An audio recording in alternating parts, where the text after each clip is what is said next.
Dober dan.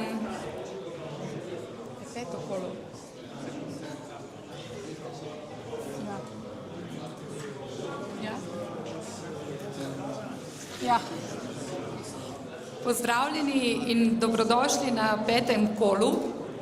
Počasi bomo začeli, ampak kot vedno nekaj zelo pomembnih informacij.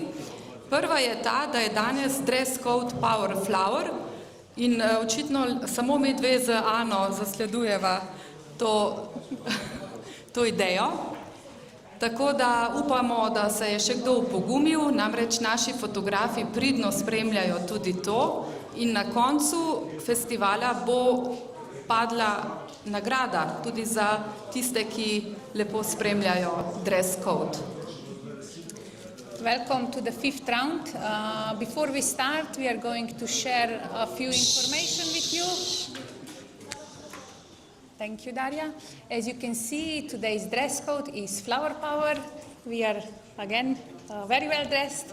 I hope we will see some more flowers in the playing hall. Just keep in mind that we have photographers with very keen eye, and the best dressed player at the end of the tournament will get a special prize. Še ena zahvala gre tistim, ki ste obdarovali pridne sodnice. Dobili smo že krasne čokolade, pa danes celo velikonočne zajce. Tako da vsem tistim, ki ste nas obdarovali, pa tega ne vemo, kdo ste, hvala. We would like to say thank you for all of you who gifted us some chocolate there on the arbiter's desk. We got some already at the beginning of the tournament, and now we have some more. We don't know from who, but thank you very much. We love chocolate. In tudi rabimo jih, a ne? And we need chocolate.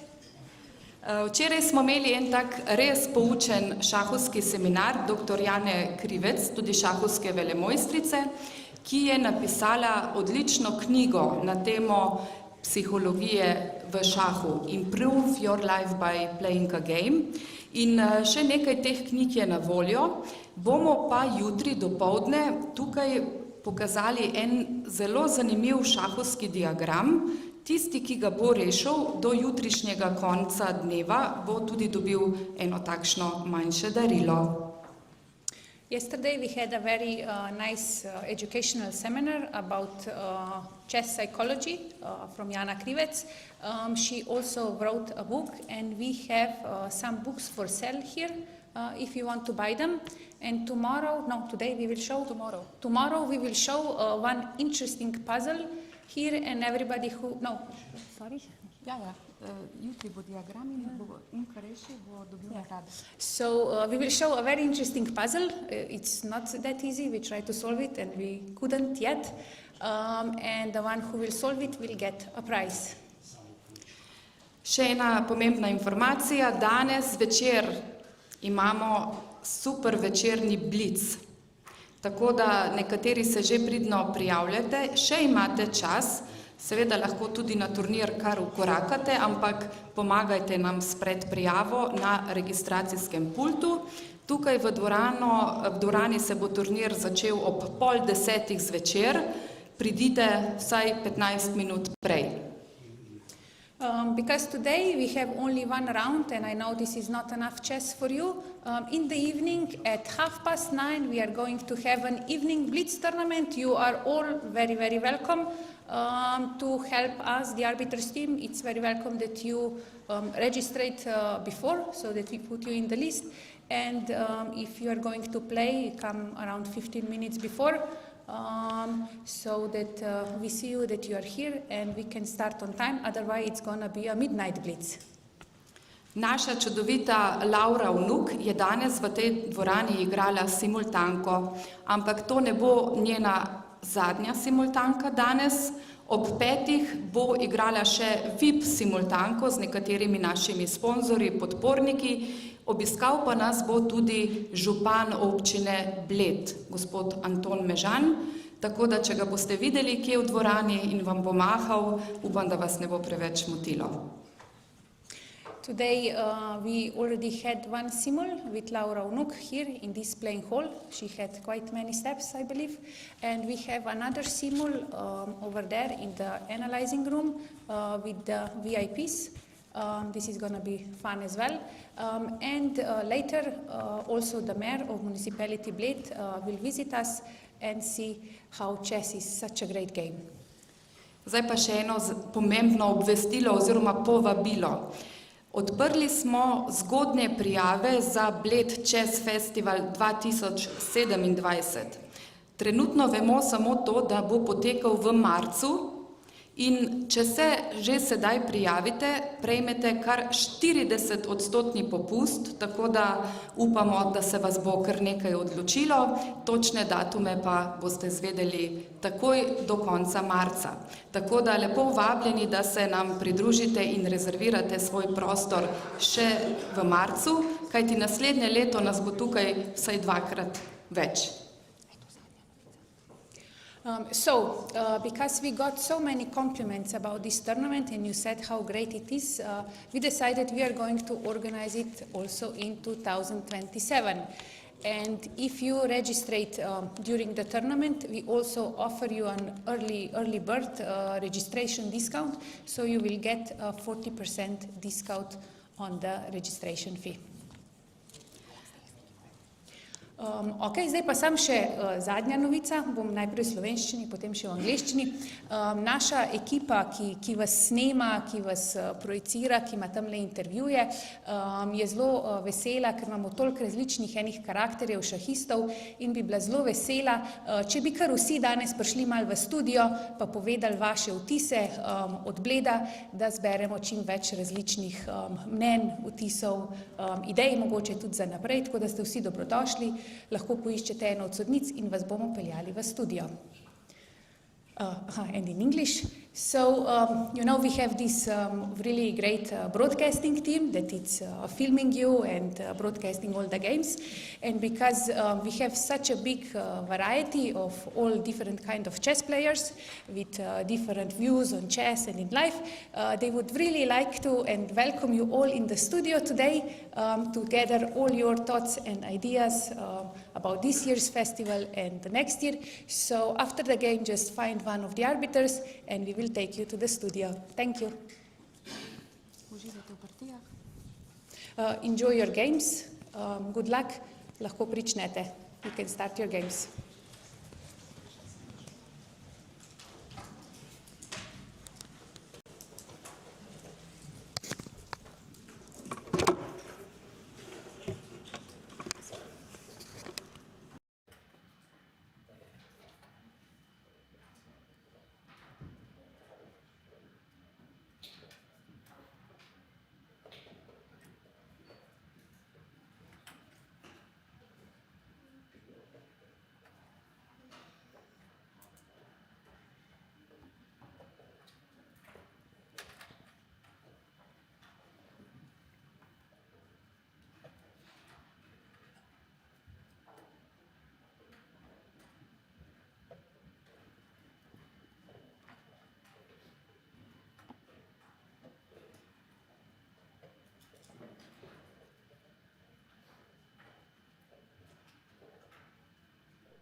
Hello everybody and a warm welcome from the Bled Chess Festival. Today I'm alone here because Laura, she is busy, she is having a very busy day. She had a simul in the morning and now she will have another simul with the sponsors of the event. Also very important, there are many sponsors of this event and for all of them she is giving a simul. So she is busy today, but nevertheless we will have a live broadcast and hopefully one or the other guest showing us some nice games that are going to be played today. And before we come to today's round, I will have a look at what happened yesterday. And yesterday we had a clash of the leaders, of also some high rating favorites. Leon Masi, he was the number 4 seed against Sanas from Lithuania, number 3 in the seating. And yeah, it was a relatively short game, which was surprising, given the fact that, Sanas had 3 out of 3 and was leading the tournament. And we take a quick look at what happened in this game. So Leon Massi played e4 and Sanas played e6. The French defense, d4, d5, and now Leon chose the most solid option, it's knight d2. Maybe not the most solid, maybe ed5 is even more solid, but knight d2, yeah, is quite a solid move. I like it a lot, I also played it a couple of times with white. Black chose c5, which is the main move, and now white could play knight gf3, but instead went ed5, which is also a very typical move. Black didn't go for ed5, which would lead sooner or later after the exchange of these two pawns. It would lead to an isolated queen pawn structure, which is in general considered slightly better for white. And queen d5 is the main move. The queen feels quite comfortable on d5 because it can't be kicked with the knight. The knight already went to d2. But later the bishop could kick the queen, but it's not that powerful as with the knight. So knight f3 came, c d4, bishop c4, driving this queen away. Short castling and knight c6. Now the main move would be knight b3, recapturing that pawn, but instead white went queen e2, which is quite a rare move. Black played a6, preparing b5.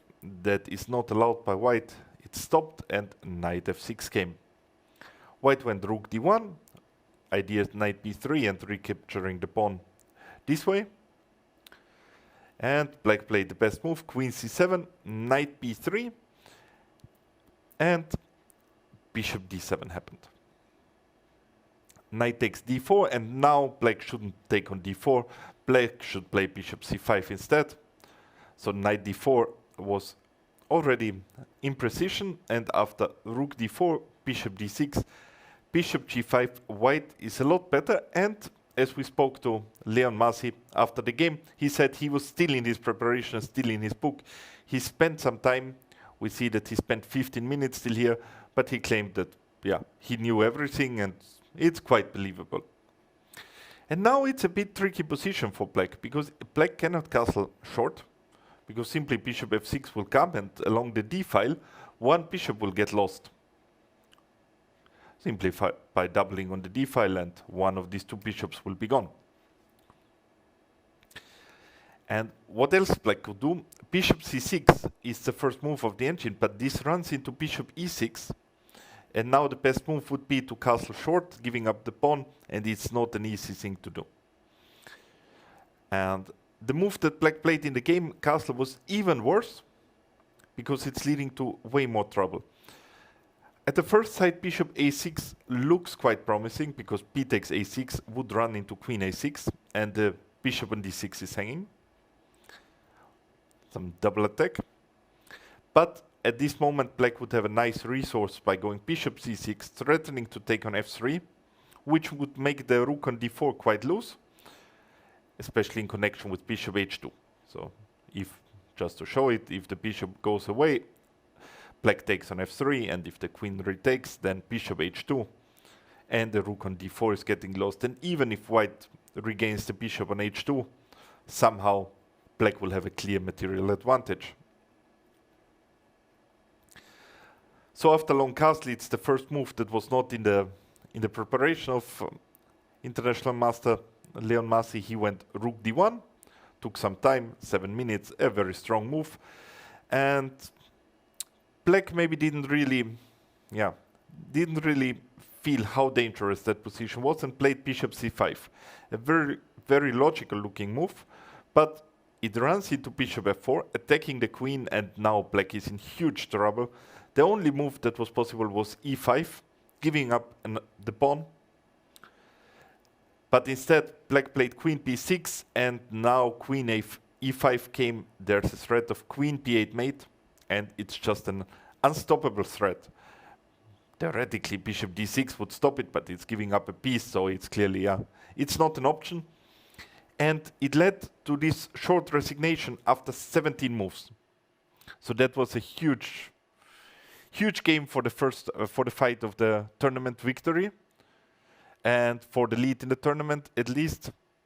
So it will be interesting to see how Sanas will be able to come back, and what this means for Leon Massi. So Leon Massi is in the lead together with Peter Gasic, and We can take a look at today's pairings.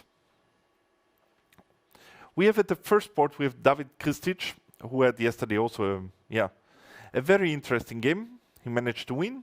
He plays white against Leon Masi. David Kristic, he is also a member of the Typhoon Chess Club and also a regular in the Typhoon Chess School. Up and coming young player. So this will be a very interesting match on board 1. Then second board, Sanas, let's see how he's able to recover from yesterday's loss against Petar Gasic, who just had a very great tournament, 3.5 out of 4. It's definitely, he's taking a lot of rating. Then on the third board, we have with black pieces Osram Piti, international master from Croatia. We covered many games of his, and he's playing against also a very interesting player, Gautam from India, who is just also, having a great tournament. I have the feeling he just played against higher rated opposition and he's scoring point after point. So he's definitely having a good tournament. Yeah, and there are many interesting pairings, and I will jump in today's games and see what is happening there. We start on the first board with Leon Masi, and what is happening there? It was only 2 moves at the board. That's interesting how it happened. C4, E5. And now white is thinking which move to play. That's really odd. Why is Leon Masi spending so much time? Today in the morning there was a lecture about time management by Luka Lenic, and he claimed he's very happy if the opponent just spends time at the first move. Maybe C4 was a surprise, but to spend 7 minutes like this, it's really odd to do that. Yeah, let's see how he's able to continue. We saw that Leon Masi, he had a lot of Sicilians, and now in C4, E5 he's playing basically a reverse Sicilian. But that's a really slow pace. My only explanation is that he knows David Kristic and he knows that he's usually not going C4. And now trying to think what he could have prepared and how to get him out of his preparation, how to surprise him. Okay, let's see what is happening at the second board. Sanas is playing against Petar Gasic, and it's some Slav, and white went for the exchange variation, which might be a bit surprising given the fact that there's a gap of close to 400 rating points, that white chooses this relatively solid line. But in this exchange variation, there are plenty of sharp variations, so don't be fooled and think it's just a drawing variation or equalizing one. It can be played for win as well. So bishop f4, knight f6, e3, everything logical. Black chose the a6 variation. Usually you would go knight c6 first, but I guess there's not a major difference. So black went knight c6 now, and bishop e2. Bishop e2 is a smart move. It shows that Sanas knows this line quite well. Because if you would play knight f3 automatically, then the bishop could go to g4, pin the knight, and black would equalize without any problems. And by going bishop e2 or bishop d3, it's making it more difficult to develop the bishop.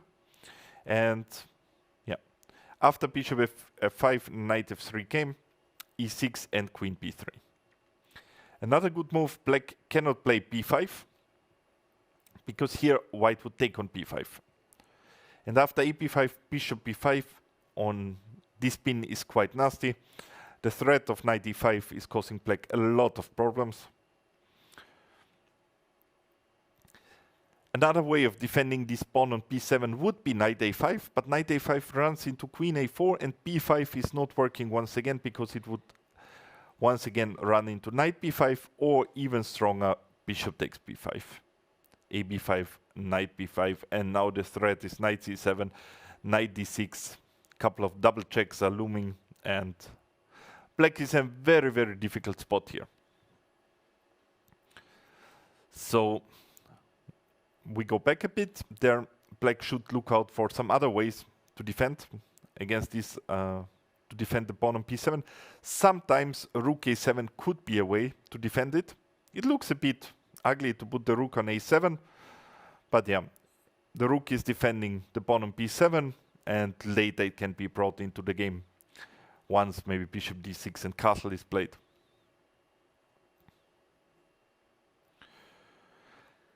Bishop d6 would be actually the main move. Bishop takes d6, queen d6, and just sacrificing the pawn on b7.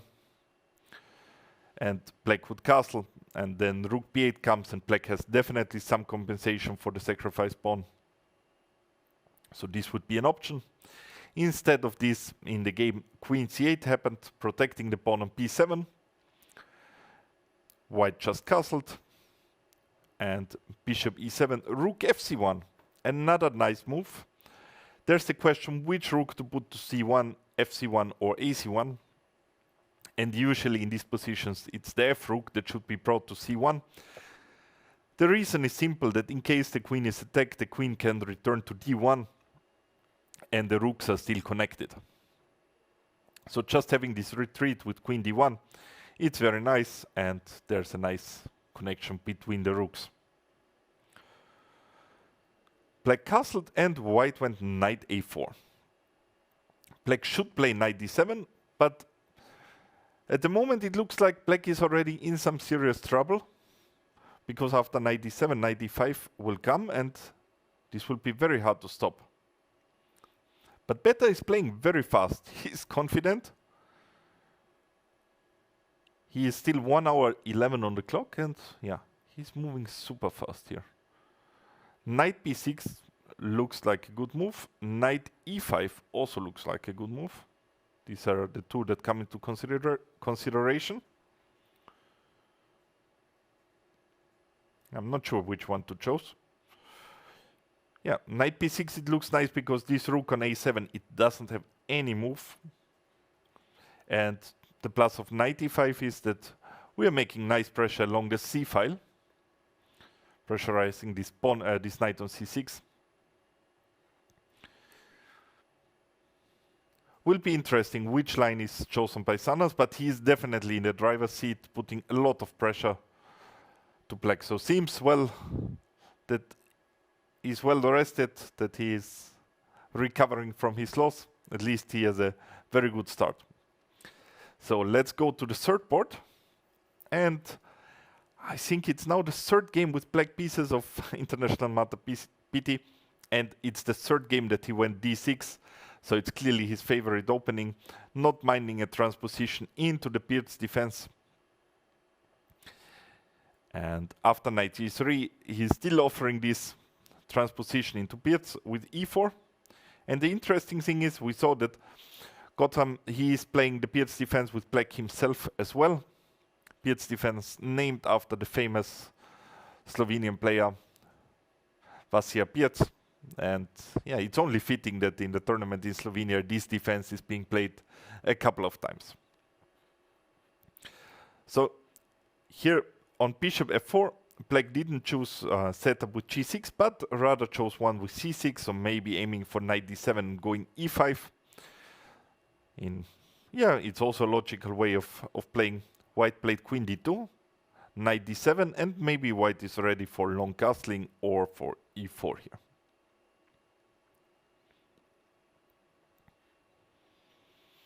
Yeah, it's an interesting position. Only 4 moves are played, so not that much happened. And we go on to the next board. Keba Alyosha against Smirnov Maxim. And here we have a Caro-Kann. So the Caro-Kann defense e4, c6, d4, d5, e5. The advanced variation, and black chooses bishop f5, which is the main move. There's some alternative by going c5, but bishop f5 is still the main line. And white chooses once again the main line. White has a lot of options, from some solid stuff like bishop d3 or knight d2 or bishop e3 to some sharper lines like g4 and h4 or knight c3. Or as we see in that game, the main line with knight f3, bishop e2 and short castle. Black played a6 here, white went bishop e2. knight d7 and short castle. I think it was yesterday that we saw a game of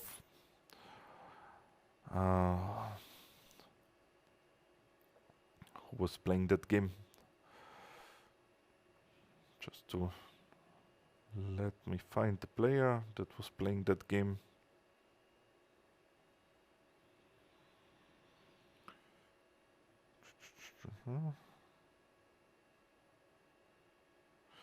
It was Emma Yaksha. She was playing with white pieces, and with black pieces it was her opponent Aurel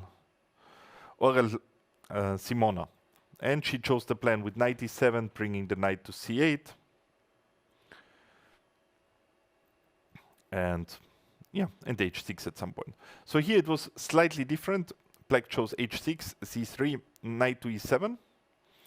And now, after knight a3, which was also seen in the game of Emma, but here black is choosing bishop h7, and after knight c2, knight goes to g6. It's blocking the bishop on h7, which is a bit unusual, yeah, that you stop the side of this bishop.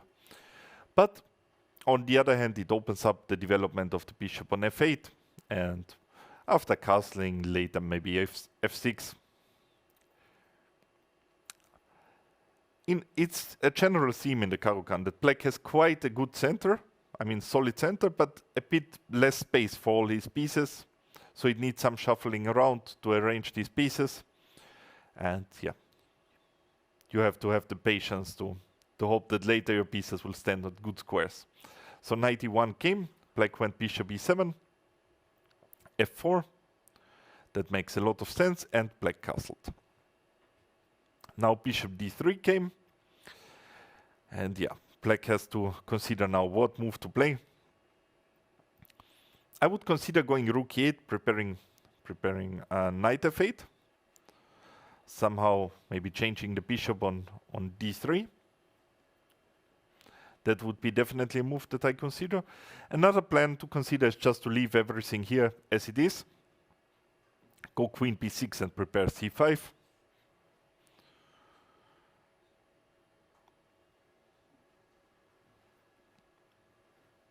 Yeah, there are two interesting moves.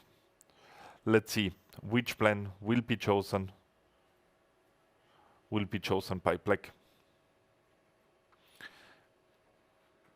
Okay, and now I go to the fifth sport. It's the Graf Dick against Todashvili Mate. Mate was here yesterday with us. And let's see what the two of them played. And we have another Caro-Kann. There are many players from Georgia that are choosing the Caro-Kann. It's somehow, yeah, a cultural thing. Many are playing, and there's not a surprise that Mate is also choosing it. And knight c3, the old main line, and bishop f5. So no modern stuff. Modern line is knight f6. Happily accepting this double pawn on the f file for some quick development, and black is hoping that by some dynamic piece play will compensate for the worse pawn structure. But bishop f5 is the solid classical main line. Bishop gets kicked with knight g3, bishop g6, h4. H4 wasn't played. They chose the knight f3 move order, knight d7, and only now h4. But it doesn't make such a big difference. h6 would come anyway, h5, bishop d3, everything is taken on d3, e6, bishop f4. And now black chose the line queen a5. Probably after bishop d2, there are two options. Black could play queen c7 and castle just queenside, or to go bishop b4. We don't know exactly which line he was intending to choose, because in the game c3 happened and black goes knight f6. And now white has a small problem to go where to go with the king, because long castling is not that easy, because the pawn on a2 is always weak and hanging. So that's why usually white would kick the queen with bishop d2. And short castling is also not possible, because the pawn is hanging on h5. But I still remember well how on the first Grandmaster evening, Dick was showing his game, and he advanced with pawn on the queen side and on the king side. And I asked him where his king will go, and he just said, it will just stay in the center. So he's not worried that there might be no castling. He will just stay in the center maybe. And yeah, I would not be surprised if he goes some crazy stuff like a4, b4 here, because that's what he did in the Scandinavian. Maybe the most conservative, maybe most logical move is knight e5, like closing this range of the queen, indirectly protecting h5, keeping the option of castling kingside. So knight e5 would probably be my choice. And Mate, he's still in the book. He didn't spend any time. He's almost 5 minutes up because he started with 1 hour 15. Now he's close to 1 hour 20. That went really, really fast. And White is spending a lot of time.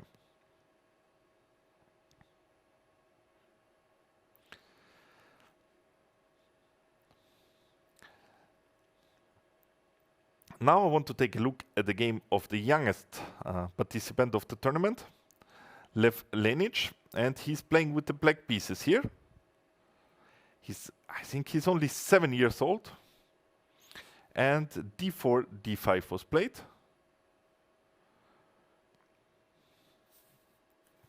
Knight f3. Just checking who is his opponent, if I have some notes. I don't have any notes about Vikic Ekrem. They are playing, I think, on port 37, the two of them. And okay, let's see, d4, d5, knight f3, knight f6, g3. Okay, solid setup, and black played bishop f5. One of the best moves, bishop g2 and e6, a good move, opening up the bishop on f8, ready to develop. One alternative could be to play h6 here to be able to keep the bishop, because here theoretically White could go for the pair of bishops. So h6 would make some sense to keep some option to retreat that bishop, but that's a minor thing. e6 is not a bad move. Castle, bishop e7, just normal development. c3, c6. There was maybe no need for c6 because White is not making pressure on black center, but nevertheless c6 isn't a bad move. Knight d2, short castle, queen b3, and black is going queen b6. Ready for the endgame. Yeah, a good decision by the young player.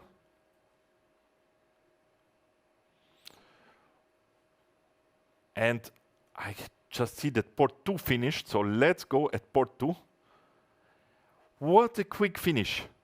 I mean, Sanas is really, really having the shortest games of all. What happened here? Where did we leave it? So rook a7 was played, a quick move, and knight e5, making pressure against the knight on c6, knight d7, a logical move, hoping for some relief, but now knight b6 came, knight takes b6, queen b6, and there are quite some threats. There's knight c6, queen a7, followed by queen a7 is a huge threat.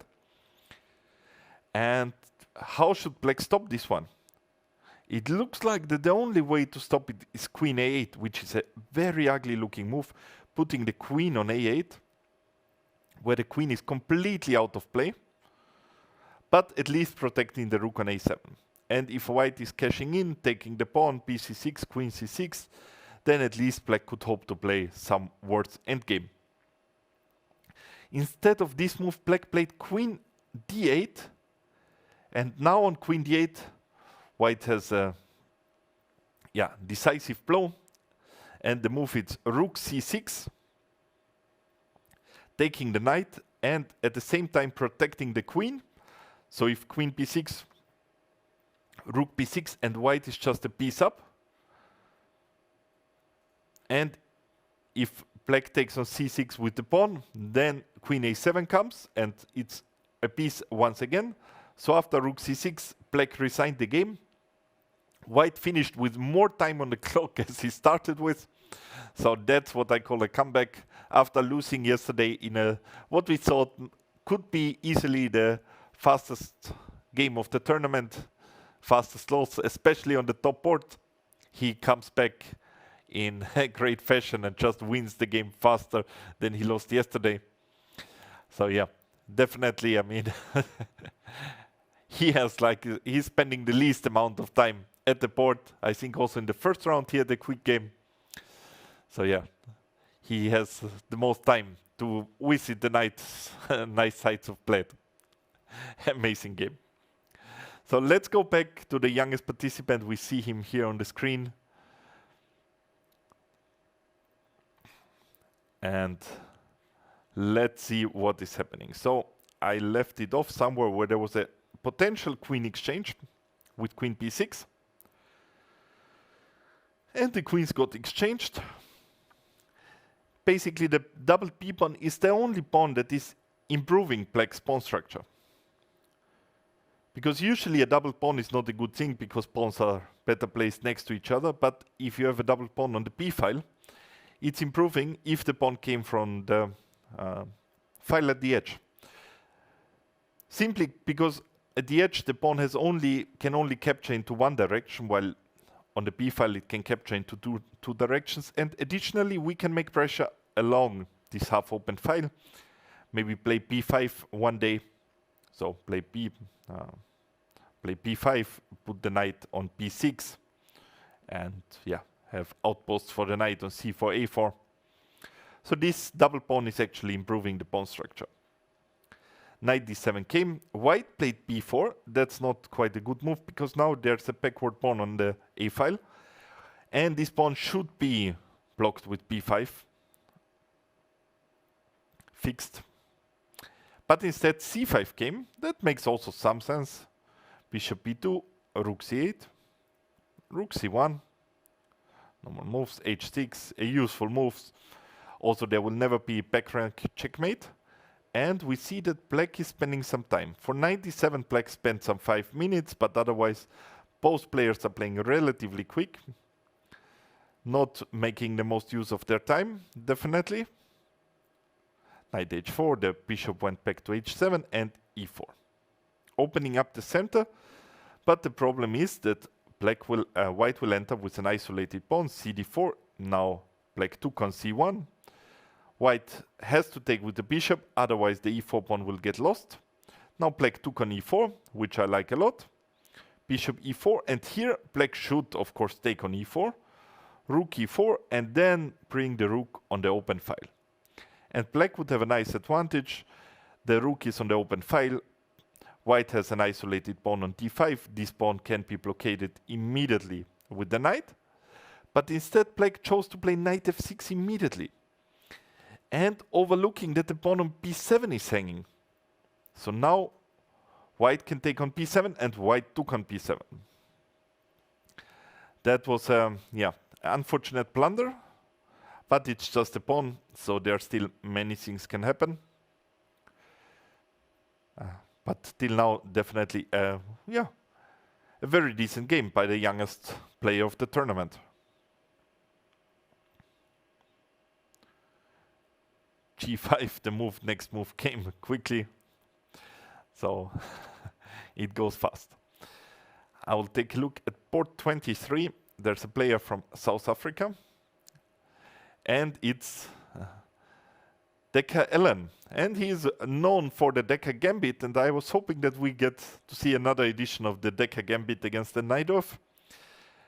It's a Sicilian, but this time it's the Rauser. And against the Rauser, so the a6 would be the Najdorf, and g4 would be the Decker Gambit, which is named after him.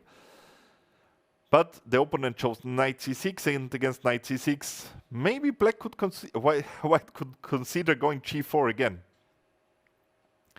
Need to ask him if he ever considered going g4 here too. If bishop g4, f3, and knight takes d4, White can take with the queen on d4. Bishop takes f3, grabbing the pawn, but bishop b5, knight d7, and White has quite a lot of compensation. And if on f3 the bishop would go to h5, then bishop e3 could come, and we have very similar position as in the Decker Gambit. So maybe this could be also played. I mean, very similar position in the deck gambit has to be taken also, of course, with some cautions, because it means that it's -1 objectively, but it still could be played, yeah? So I will definitely ask him today in the evening, what about this line, if he considered this. But let's go back to the game. He played bishop g5, which is the main move.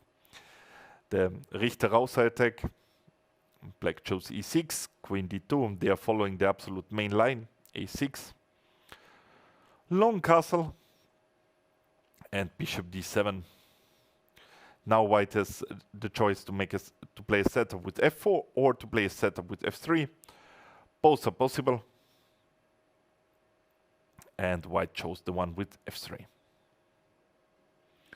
Knight takes d4, queen d4, bishop e7, king b1, a nice move, being able to return with the bishop to c1 in case it's needed, and black played queen c7. Yeah, both players spent some time, although the position is still many games, a lot of theory is there. Queen d2 is a logical move. Preparing bishop f4, attacking the pawn on d6. Bishop f4 couldn't have been played immediately because it was run in this nasty fork with e5, attacking both the queen and the bishop on f4. So here the queen has to retreat to do that. Or alternatively, there would be g4 would be a logical move, h4 would be a logical move. And yeah, I'm curious to see which one Ellen is going to pick. And in the meantime, let's take a look at the first board, because on the first board we didn't see that much, because we left them at c4, e5, g3. The reason we left them here is that black already spent, as we can see, 7 to 8 minutes for the first move of the game. And for the second, okay, another minute. It's fitting that this is happening at the day where in the morning there was a lecture of Lenic Luka about the time management. So once again, there was a full program. I mean, there's just one round a day today, but the day started with a morning walk at 7 o'clock. Then you could join the lecture about time management at 8:30. Then there was a simul by Laura Unuk at 10. Then you could visit Bled Castle or go with the boat to the island. So there's just a full schedule. Here we see the castle, where you could have a nice tour to the Bled Castle, which is also nicely seen from the playing hall and from the hotel rooms and everything. Yeah, it's like such a nice scenery. So it was just as every day there's a full program. Then there's the game. After the game, we have the Grandmaster evening. And after Grandmaster evening today, there's at 9:30 also a Blitz tournament. So there's just one round a day, but the day is still super packed. And okay, here knight f6 came, bishop g2, d5, cd knight d5, knight c3, knight b6. So it's some reverse dragon. And instead of the typical move knight f3, white chose e3, aiming to put the knight on e2. But usually with the knight on e2, black has some plans with h5, h4, because the knight on f3 would cover this h4 square. And with the knight on e2, these plans are much more likely to come. But Leon Massi, he didn't want to go for this one. He went knight c6 and he castled. And now I actually like white's position a lot. White played f4 here, ef4, and knight takes f4. And just when I see this pawn structure, just keep this pawn structure in mind, what David Kristic has today. We just very quickly jump to his game yesterday and take a look what happened there, because I think he had a similar pawn structure at some point, if I'm not mistaken. Let's see. He had actually the same pawn structure, but with a different color. Yeah? Like here the opponent has the same pawns. So AB, let's say this position, black has AB, DE, GH, and white has h to e, and then a and b. So it's a very similar structure that he's having today. And yeah, maybe he learned from his yesterday's game, or found that the structure is just unpleasant to play against, and so he chose the same structure today. Maybe it's also like just a coincidence or unconscious. The structure was in his head. So how would white continue? The plan for white here is, I would guess, to play b3, bishop b2. This bishop just screams to go to the long diagonal. It seems like by far the best place for that bishop, just targeting the pawn on g7 and making pressure along the diagonal. And another plan is just to push the center, because white has 2 pawns in the center, potentially, this d4 and e4. They can be weak, because you need to defend them if you push them to the center, but they can be also strong, simply because the center is the most important part of the chessboard. So this is a very interesting strategic battle ahead. And yeah, Leon Masi, he's spending some time. And 75 minutes for 40 moves. It's definitely, yeah, it's a bit shorter than usual, so you should play faster, and spending that much time in the beginning, it could lead to some time trouble and is maybe not the best practical decision.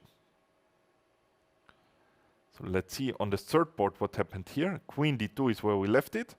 Black went knight d7, slowly preparing e5, a logical way of playing, knight f3, and queen a5. I like this move because it prepares e5, while also putting the queen on an active square. e4 came, black went e5 and bishop g3. I would assume black plays bishop e7 and short castling. And yeah, international master PT, he had yesterday with white pieces, he had quite good time management, but again, today it seems he's spending too much time for the first moves here. Maybe enjoying too much his position, deciding where to put the bishop. Maybe also thinking about a move like knight h5, trying to get the pair of bishops. I guess g6 is not really an option. To put the bishop to g7 just seems wrong. I would guess that it's wrong with the bishop on g7, because once d5 is exchanged, the bishop will be always blocked by the pawn on e5, so it doesn't make such a nice impression there. And yeah, so what could he be thinking about? Bishop e7 or knight h5? I would assume these are the two logical moves. Don't know what else could be played or even could be considered.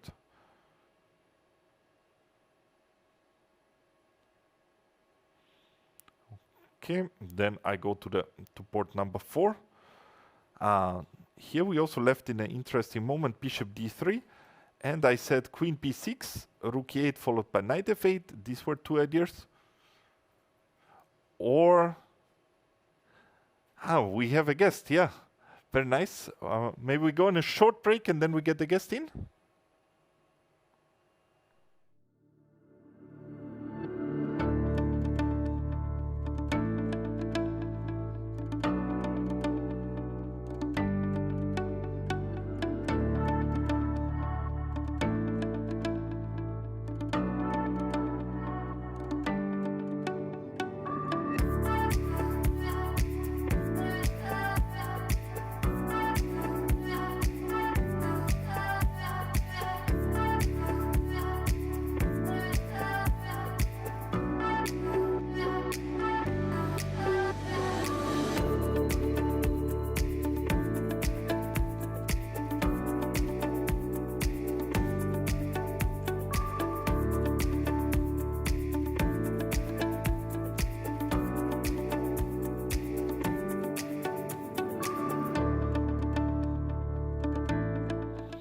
We are back and we have a guest with us. It's Shanas, and he won a quick game today. Congratulations. Thank you. First question, how do you like it in Bled? Yeah, I enjoy it a lot. It's a beautiful city and The playing venue is amazing, so I like it a lot here. Yesterday you had a tough game. How did you recover from that game? What did you do the whole day? Nothing. I just watch TikTok or some movie, and that's it. I didn't look at chess at all. That's probably a good idea after such a tough game. So we can quickly go through your game today. So you were not preparing too much for your opponent, or you? Almost nothing. I checked like Queen's Gambit accepted for like half an hour, and that's it. Yeah, it's probably a good idea because after such a tough game like yesterday, Yeah. it's not easy to come back. But you really, you really showed the nice comeback. So d4, d5, c4. Yeah. Yeah. You're playing the exchange Slav a lot. Yeah. Only thing. Every time almost. Almost every time. Okay. And so bishop f4, knight f6, a6, knight c3, knight c6, and you play this move bishop e2. Yeah. Stopping the development of this bishop. I like the move bishop e2. You still had some games here. Could the opponent expect this from you? I'm not Do sure. you think he was prepared? Maybe. I'm not sure actually. Okay, bishop f5, knight f3, e6, and queen p3. So we see you almost have 1 hour 20 on the clock. Yeah. Like. You're still in the book, and you still knew queen c8, or how No, is that? Queen c8. I know that bishop d6 is like the only move. I think maybe not the only, but the main move. And like. And after taking on d6, you would take the pawn on b7, yeah? Yeah, castles, queen b3, rook And- b8, queen a3, and And now Maybe- there's, what, yeah. is it knight b4, is it queen b4, or queen a3? I think queen a3, b8, rook b2, and you get this endgame. What, rook b2? Yeah, Yeah, this endgame. or maybe not rook b2, but okay, something like this. I think. But here you have knight a4. Yeah, maybe not rook b2, but like you get this endgame and white is pushing. Yeah, and white is pushing in that endgame. So you were...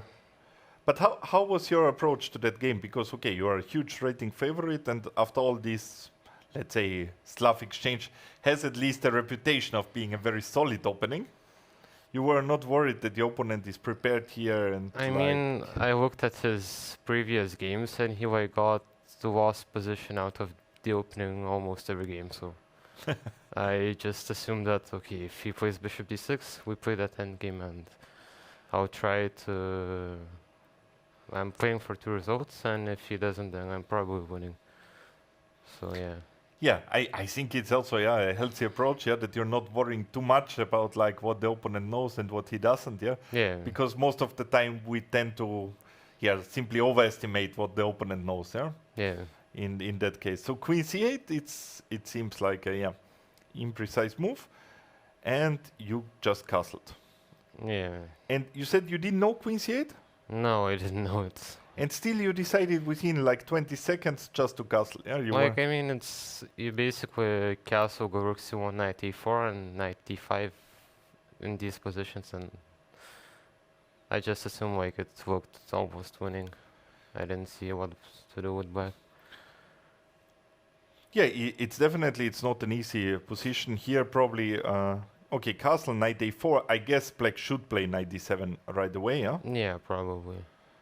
And I guess you would go knight e5 here, or I'm not sure. I didn't think about it.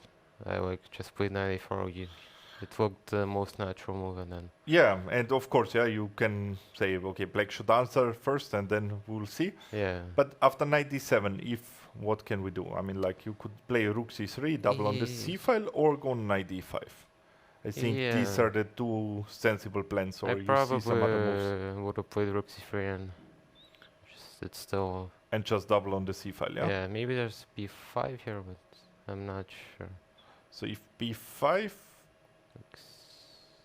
now it's a question, yeah? Oh, If rook rook c1 c1, yeah, wins. Okay. Yeah. takes, and it will be difficult to defend the knight on c6, yeah? Yeah. So if there's not b5, it's still unpleasant for black. Yeah, absolutely right evaluation, yeah? If black is not in time to push b5, it will be very nasty, this pin along the c file. Yeah. And yeah, but the rook a7 made things even worse. You quickly decided for knight e5, Yeah.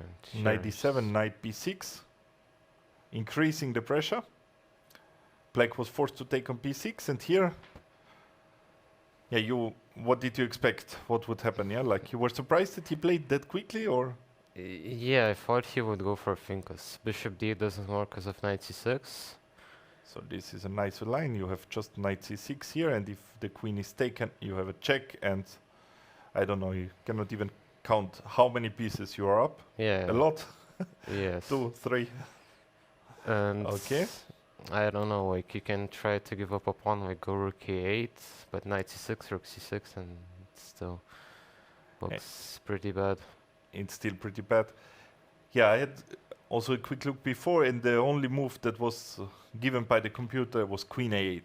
Yeah, I also like thought about that, But it's also simply a pawn up, yeah? yeah, and, like And probably, or I mean, it's even not clear, like white could also consider making just a move like a4 to because increase the pressure, but also taking the pawn, I think it's just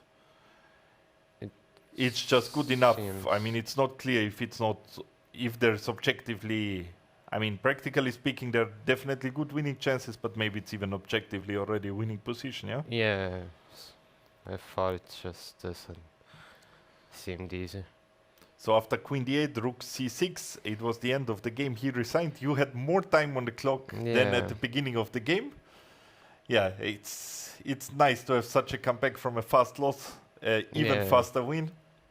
Sure. So that's great. And you're from Lithuania. You came. I was in Italy. I played like 2 tournaments there, and then I drove from Italy to here. So you're playing a lot of chess, yeah? When you played 2 tournaments in Italy, now you have this tournament. Yeah. So how many games are you? How many classical games are you playing a year? It depends. I don't know. I haven't thought about this. Approximately. More than 100? Probably, yeah. I try to go at least to a tournament once a month. So. Yeah, probably 100 more.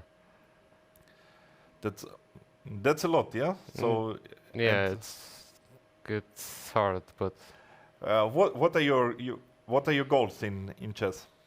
I mean now I'm trying to get back to 2400 because I lost like 100 rating points in 6 months, and so yeah. So what was your highest rating?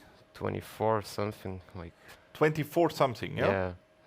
Okay, so now you're trying to get back there. Yeah. Why do you think? What was the reason for the rating drop? I just started like playing stupidly, and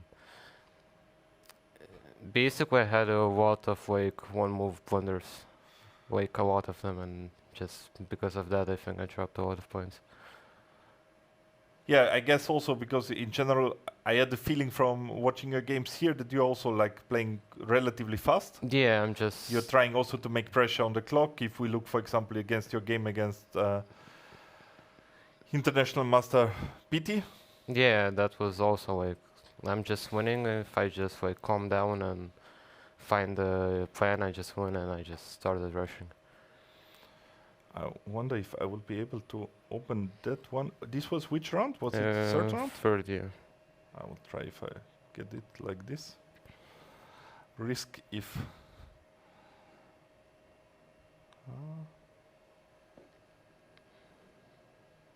So can I get this third round here?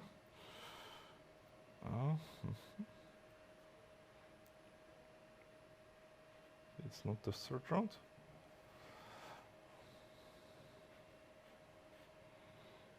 Let's see.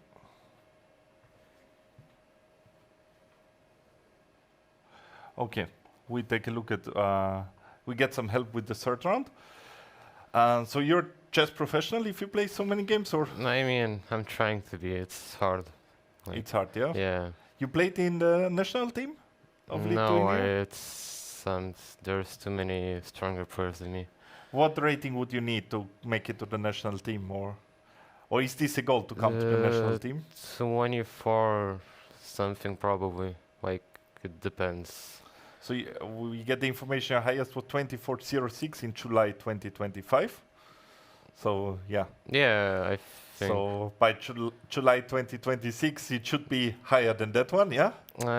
It's probably it won't be, but I'll try.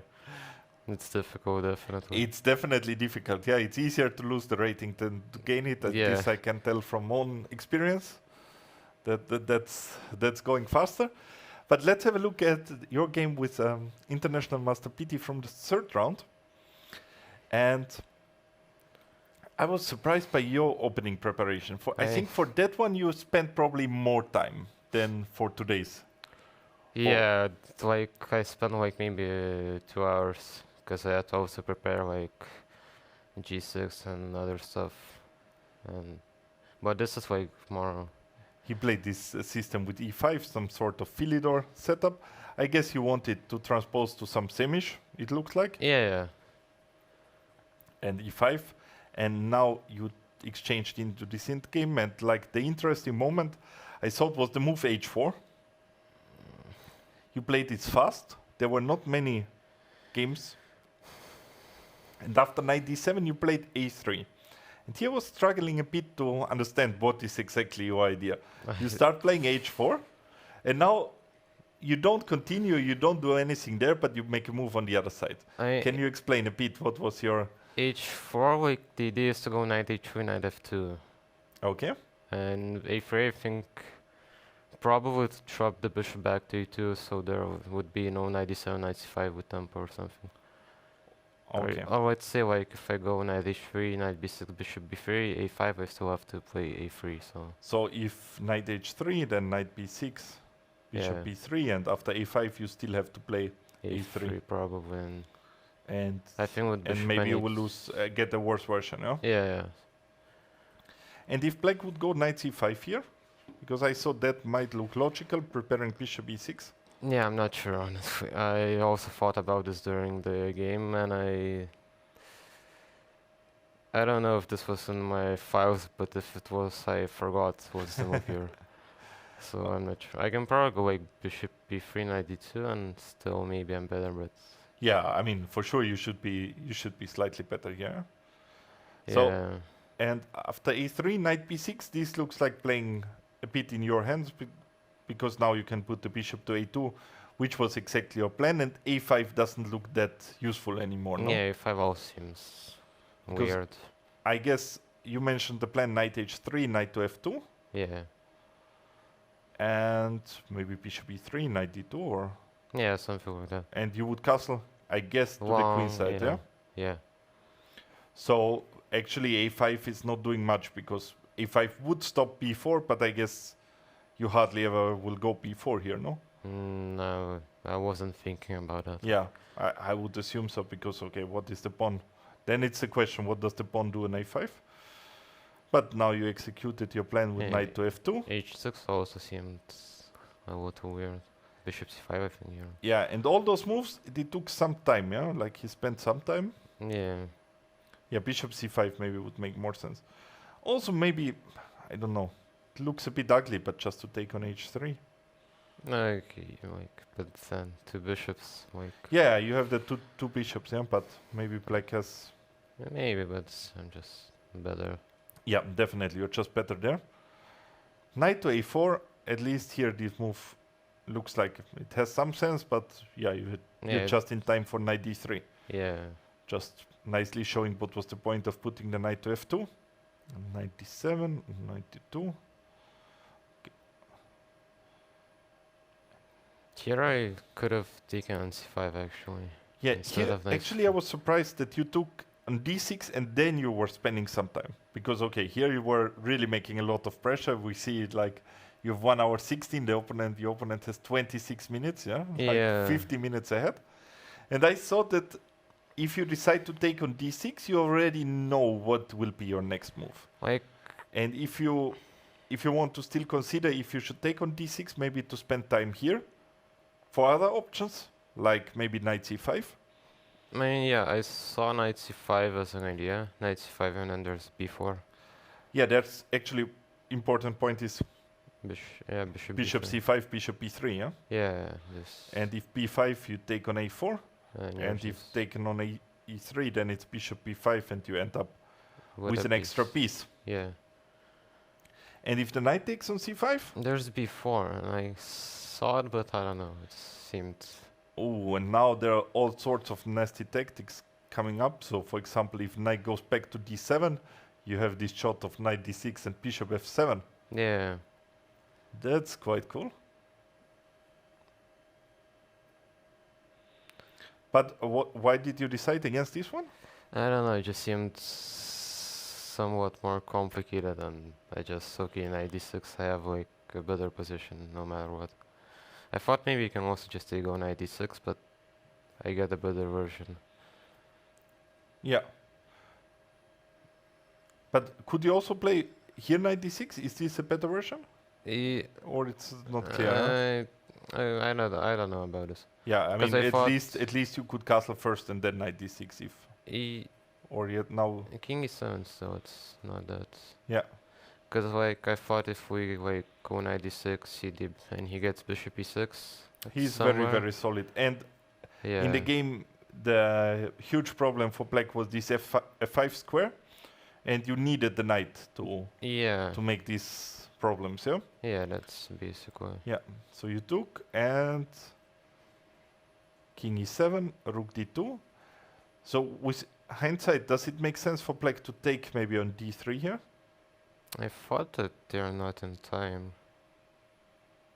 Maybe it's fine. So rook d and b6. Yeah, maybe you can do that. Oh yeah, b6. Yeah, probably. It makes more sense, because otherwise I get to keep my knight. Yeah, because that was probably a very nice strategic moment when you here you kept your knight, yeah? Like even after bishop d5, I thought he can maybe try taking on d3. Maybe he could take on d3 again, yeah? Yeah, but there's also maybe cd. So. Now maybe you could take cd and use the c file quickly. Yeah. I mean, it's no question that you are better. Like in whatever happens, white will have some advantage, but the question is like, how big is the advantage, and will the position be defendable for black, I guess? Yeah.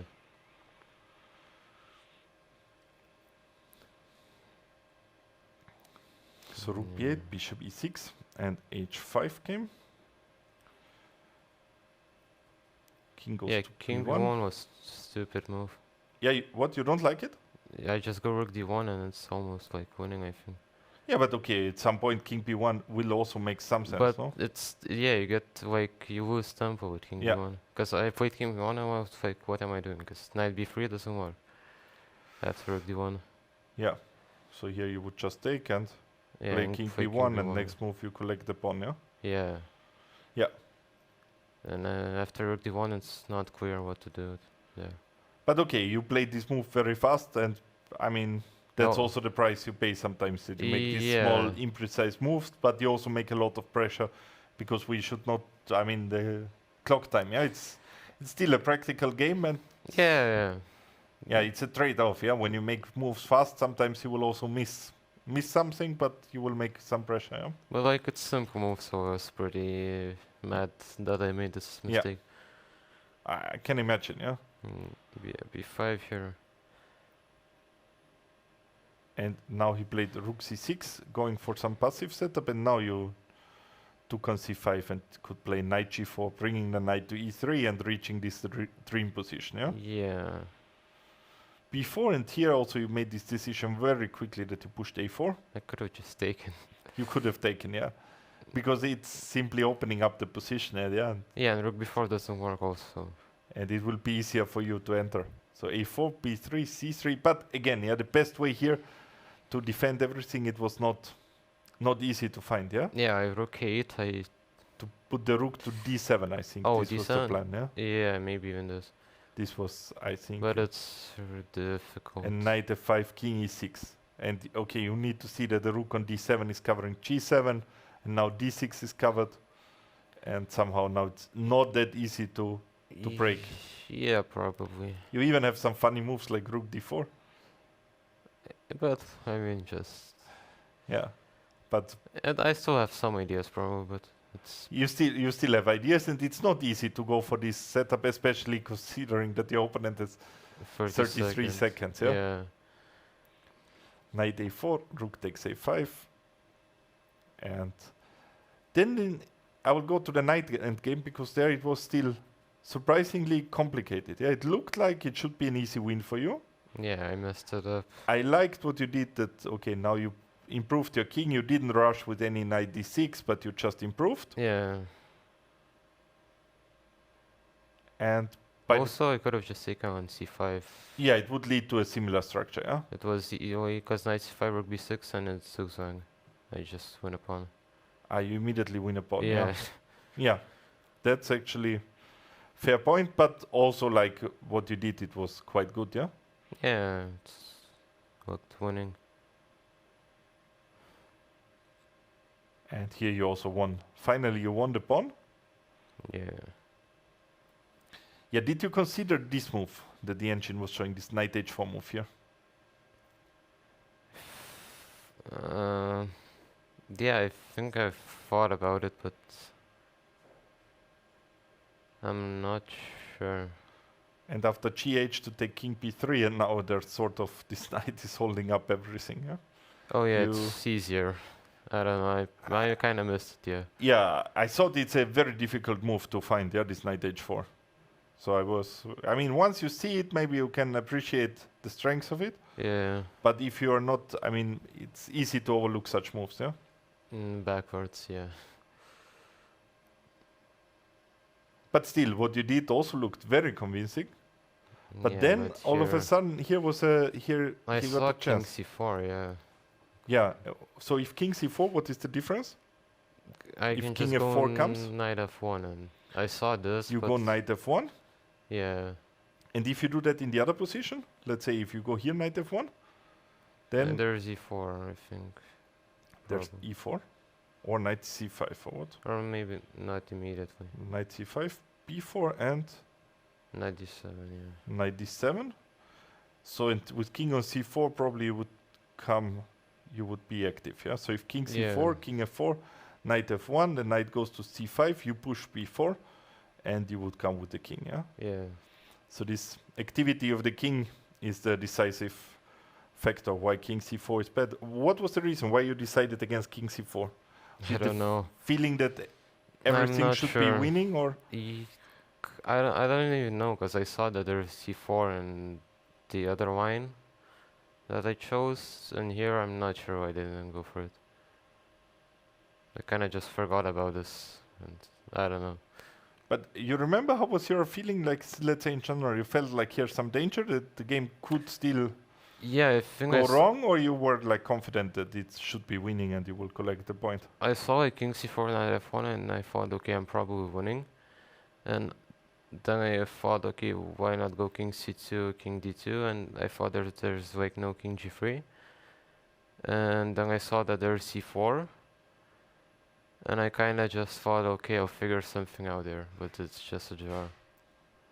Yeah, okay. It's not an easy draw, and also it's not very, very intuitive because here, for example, like black should play knight c5 here, as we saw briefly before, also with this knight d7 idea pack, Yeah. or to play e4, and now king takes e4. But I thought king e4 is also not an easy move because you play b4 and the knight is somehow locked, yeah? No, but I mean here, like you have to calculate that the 5 f4 just works. I think. Yeah, this you have to calculate. Yeah, but still, there's knight f1, yeah?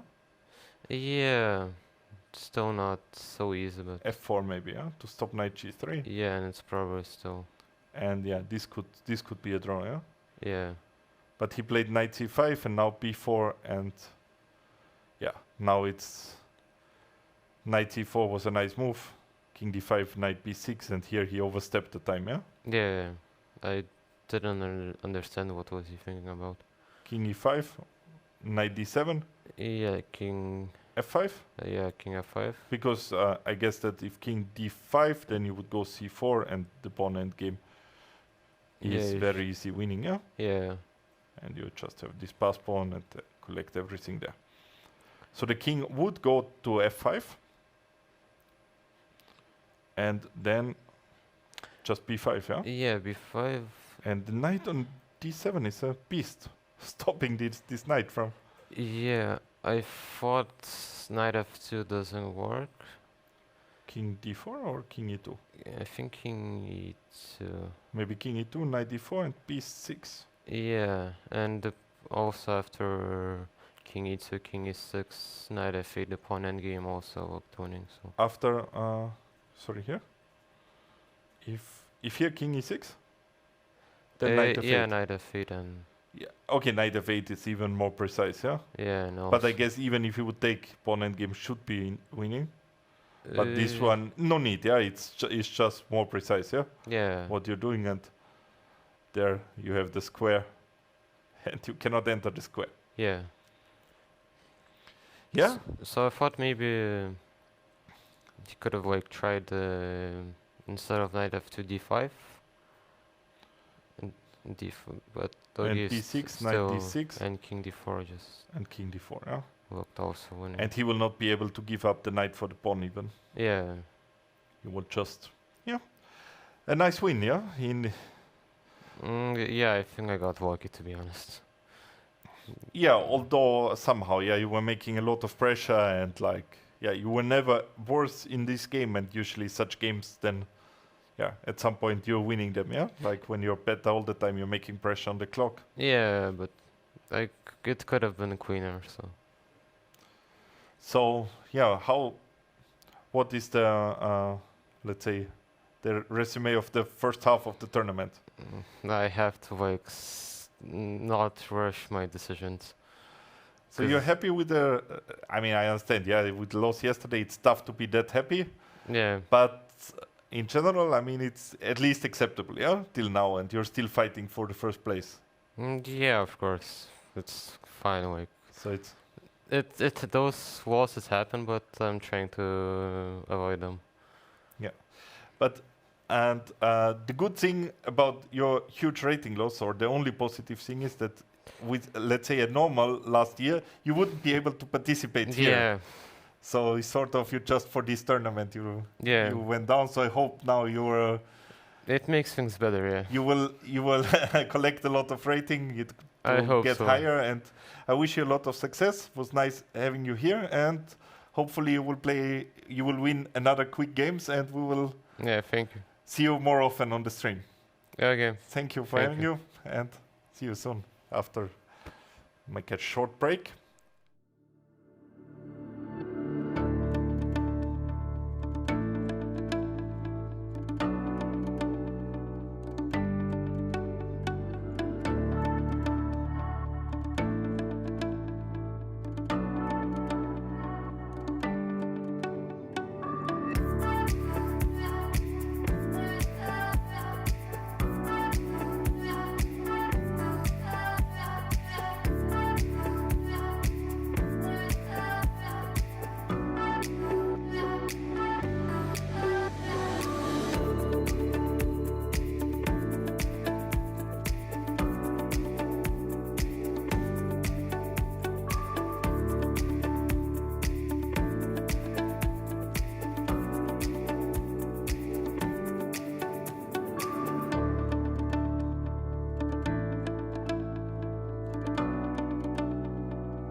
We are back from a very short break. It was nice to have Shanash with us in the studio and showing his nice wins from the tournament. In the meantime, we saw some footage, and also now we can look at Laura playing the simul against the sponsors of the tournament. It's just also nice to see how many sponsors this tournament has. The mayor of Bled is also there playing. And yeah, Laura knows that she's on the stream, smiling for all of you there. And yeah, it's her second simul today.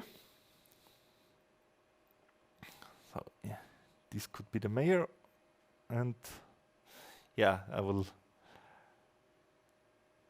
It's also nice that all the sponsors, they're able to play chess. And okay, what I can see, I mean, it's not easy to grasp quickly what is happening, but it looks like they're all playing very serious chess. Yeah, it's not just some moves. It's very serious simul. This will take some time, some effort. And Laura already had a simul today. I don't know what was the result of her first simul. I had some point checked in. I saw she was playing some of the youngsters that are also participating in the tournament, and that she was definitely having a rough time there. Things weren't that easy. But she made at least one draw, yeah. I saw it was like she had very tough opposition, yeah. Like Alan Decker was, for example, he was playing, and he has a rating of, I mean, he's not a youngster, but he still is a strong player. And then there were all those youngsters playing. Not that easy. But yeah, she's playing game after game, and she seems like still very well concentrated and yeah, interesting. And I'm positively surprised by all the sponsors that they are. First of all, it's great they are sponsoring the tournament, and then that they are also such chess lovers that they are happy to participate in the simul and use this opportunity to play against the double world champion, international master, woman grandmaster, best player from Slovenia, Laura Unuk, and they use the chance to play her. So we will slowly take a look back to the games of the round and see what is happening there, because there we missed quite some things, since, yeah, we had so many interesting moments of the games of Zanash. And we start with the game on the first board, David Kristic against Masi Leon, and nothing happened. That's also nice, yeah? Like, I have the feeling we've been away forever. Like, we saw so many games, and in the meantime, it looks like one move has been played on that board, yeah? So really not that much going on. 95, I think we left it there. Said that white will play b3 and bishop b2. So queen c2, c6, b3. They were really taking their time, and they are approaching some huge time trouble. That's definitely, yeah. I'm looking forward to that game. Also, a very positive remark. There's not a single quick draw in this round yet. So a great fighting spirit by all the players. Let's see what is happening on the third board. There also, black is taking way too much time. I don't know if we have him here today, but if I have a chance, I will ask him definitely if he went for a morning walk. Because yesterday he went and he had a very good time management, and today his time management is, yeah. There's maybe no other word than awful, yeah? How can you spend like so much time for the first 10 moves? It's really going for time trouble, and maybe it's connected to this. Position-wise, he's doing very well. Yeah, he has a good position. I like black's position, taking the pair of bishops. I mean, I don't know. After bishop h4, I can exchange the bishop from e7. Otherwise, the knight from h5 can exchange on g3. So black is doing good. The only thing I'm really disliking is the time management here. On board number 4, this is the Caro-Kann. There was the exchange on f6, rook f6, and g3. c5, knight e3, the knight can go to g4. Definitely white is better here. White is putting some pressure. Okay, board number 5, we have De Gref against Todashvili, and here there was the question how white would react. I thought that there's a chance that Dick would go some move like a4 with the idea to push b4 to start attacking, but I also said that knight e5 is the professional move, the move that I would play, the most logical move, stopping this attack to the h5 pawn, but maybe not the most, let's say, aggressive, ambitious move. Black played knight e5, bishop takes e5, and long castle. That one I like a lot. They are bringing the king to safety on the queen side, ready to play bishop d6, exchanging another piece there, and that's what happened. Queen e2, bishop d6, and white chose the opportunity that here the connection for the queen to the king side, it's interrupted, that now short castling is possible, h5 is very well protected, queen c7, rook e1, and yeah, I expect that white will rush with a pawn storm on the queen side. both players have very good time management. Both have like 45 minutes approximately left. And yeah, I like White's position. Simply there are attacking chances. But okay, Black is also really solid. Let's see what is happening here. Will be an interesting match. Then I go on. I think this game I didn't even see yet. Stefan Marino against Kovacic better. And what is happening? What was the opening there? It was e4, knight c6. Very provocative move. Knight f3, inviting a transposition to some e5 lines. But Black is avoiding these transpositions, going d5, and we have a Scandinavian on the board. Very weird move order to reach the Scandinavian. Knight c3, queen d6, d4, knight f6. And now the best move is to go knight b5 and put the pawn to c4, and that's exactly what White did. So I don't know if he knew this or he was prepared for it. Anyway, kudos to such a good preparation. So c4 is coming and a6, kicking knight, knight goes back. And Black goes bishop g4, getting the bishop out, preparing e6. But White is up to the task and playing the most critical move, I would say. Pushing d5, driving the knight away from c6. Knight goes to e5 and White goes bishop e2. Now, if the bishop takes on f3, White is not forced to take back with the pawn on f3, but can take back with the bishop. Because in case of knight c4, grabbing the pawn, White has a nice move here. White can go queen a4 check, attacking the knight and checking the king. And I see there are some statistics. Stefan Marino, he's born in 2016, so he's still under 10. Very young player and extremely well prepared here.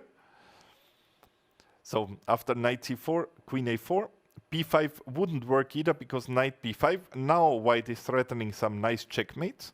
And if a b5, then queen b5 and picking up the knight and being one pawn ahead, pair of bishops, just completely winning position. Also a lot of tactics looming around with d6 and the bishop coming into action. So after bishop f3, Black went queen d7. And White played castle, still sacrificing the pawn on c4. And I'm really impressed by this move by a young player, because it's absolutely not an obvious move. I mean, there is some compensation, but it's not so clear how big is this compensation if this pawn is gone. I'm thinking that, okay, bishop e2 would be a very logical, calm way to keep the pair of bishops, protect the pawn on c4, and aim for some small advantage here. That definitely would make sense. But playing castle and sacrificing the pawn on c4. So Black took the pawn. Let's see, because I'm short of words. I don't know how to play this move, because it's also the first choice of the engine. So definitely it has to be strong. But yeah. Okay, queen d4, knight d6, rook, or knight b6, it's same thing, rook d1. Rook d1 he played. I thought he wants to stop g6. So if g6 comes, oh, he has d6. What a beautiful move. You cannot take with the e-pawn because the knight on f6 is hanging. You cannot take with the c-pawn because the knight on b6 is hanging. And if you take with the queen, then queen e3 will follow. And there are some many problems coming up. So if queen e6, then bishop b7, bishop c6 is a threat. And yeah, White is taking back all these pawns and keeping some huge development advantage, and also the pair of bishops. So after rook d1, long castle happened, and bishop f4, e6, rook c1, increasing the pressure. And now there's some nice threats here with queen b6 coming up, yeah? So for example, if you would do the random move, then queen p6 is working, cb6, and knight b5 check. The king cannot go anywhere, and there's also knight a7 mate threatening. So black anyway has to give up the queen, and still knight a7, king d7, dc6, and black is losing it all, yeah? So the threat of queen b6 is there. Black stopped it with bishop d6. And that's the actual position. It's white to move, and white has a nice shot by going d takes e6. And no matter if the queen takes, queen b6 will work, because cb6, knight b5 check. And now you cannot put the bishop to c5 because of knight a7 mate. The king has no square, nowhere to run, nowhere to hide. And if the king goes to d7, then rook d6 comes, and white is just a huge load of material up. 2 pieces for the rook and some attack. So that's also not working. And if the pawn takes on e6, then queen b6 is coming, cb6, and the same move, knight b5 check. Once again, bishop c5, which would look logical. Stopping this, it runs into the mate with knight a7. And if on knight b5, if you have to play king b8, running away here, then once again, rook d6 will follow, and there's a threat of some discovery check by the rook. One more time, this variation where the queen takes on e6. So we have queen e6, queen b6, knight b5. Also here, king b8 is a move, but here rook d6 works as well. The threat is rook d6, rook e6 or rook d8 mate. And if the rook takes, bishop takes, checking the king. And the only move is king a8. And now knight c7 follows, and white is a piece up. So that's an interesting tactic, and I'm very curious if this young player from Croatia, if he's going to find it. I have the feeling he will find it. The way he played the game till now, it's just so impressive. And it would be, to be able to sacrifice the queen, this would be great. I really hope that he's finding it. And let's move on to the next game. We have Sushek Bor against Supan Plus, and there's a very positional game. White should be better a bit. Like this bishop on b7 is not making the best impression. Looking in these pawns, but not that much is happening, so I jump quickly on the next board. There we have the number 1 of the tournament, Niko Prasnik, highest rated player of the tournament, and he is struggling in this tournament. He had twice with black, he had some nice advantage. Yesterday he gave away the advantage with one move blunder. It was really sad because he played a nice game, making a lot of pressure. I will just briefly put up the game this moment where he made this blunder. So this was his game of yesterday, being a pawn up, a lot of pressure against e5, being in full control, having still 11 minutes, only 3 moves to make to the time control, cruising to a victory when he played f4. And yeah, probably this move cost him some sleep. I mean, it's just so sad that he played that move, because that's sometimes how chess is. Yeah, the fruit of hard work is gone within one move, and that was the move f4. Bishop takes f4, and the pawn up is now it's same number of pawns, and it led to an equal endgame, and they drew some moves later. That was yesterday's game, and even the day before he missed some chances. So he's creating chances, he's fighting well, but somehow he's acting a bit unlucky. Let's see if it's changing today. And it doesn't necessarily look like this, because it seems like black is having a very solid position. What was the opening? It was some e4, c5, okay. Sicilian with e6, and white went d3. Some kings transposing to King's Indian attack. Here we're on the King's Indian attack, everything is very normal. At some point usually white goes e5, queen e2, knight to f1, maybe h4, bishop to f4, bringing knight to g4, and some attack there. So queen c7, queen e2, rook e8. Rook e8 feels like a slow move. I would prefer probably b5. He went e5, knight d7, and now he played c4. Yeah, I don't know why not to go knight f1. It looks like the most logical move, and b5, bishop f4.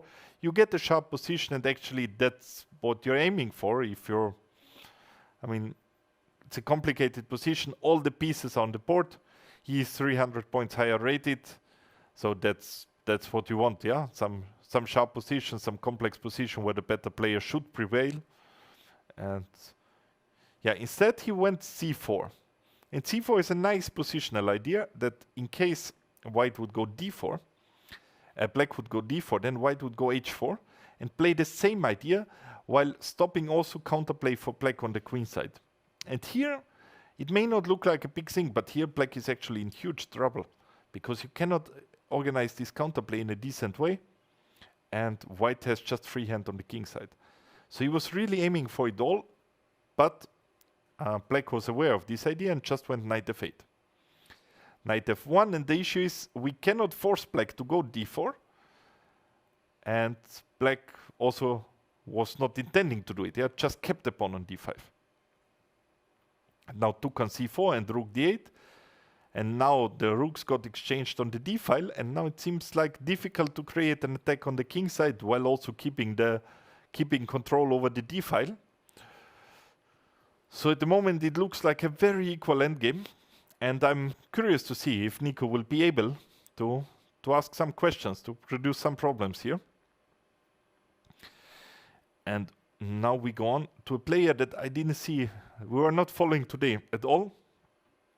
And I'm really curious, it's Emma Jakscher, a young player.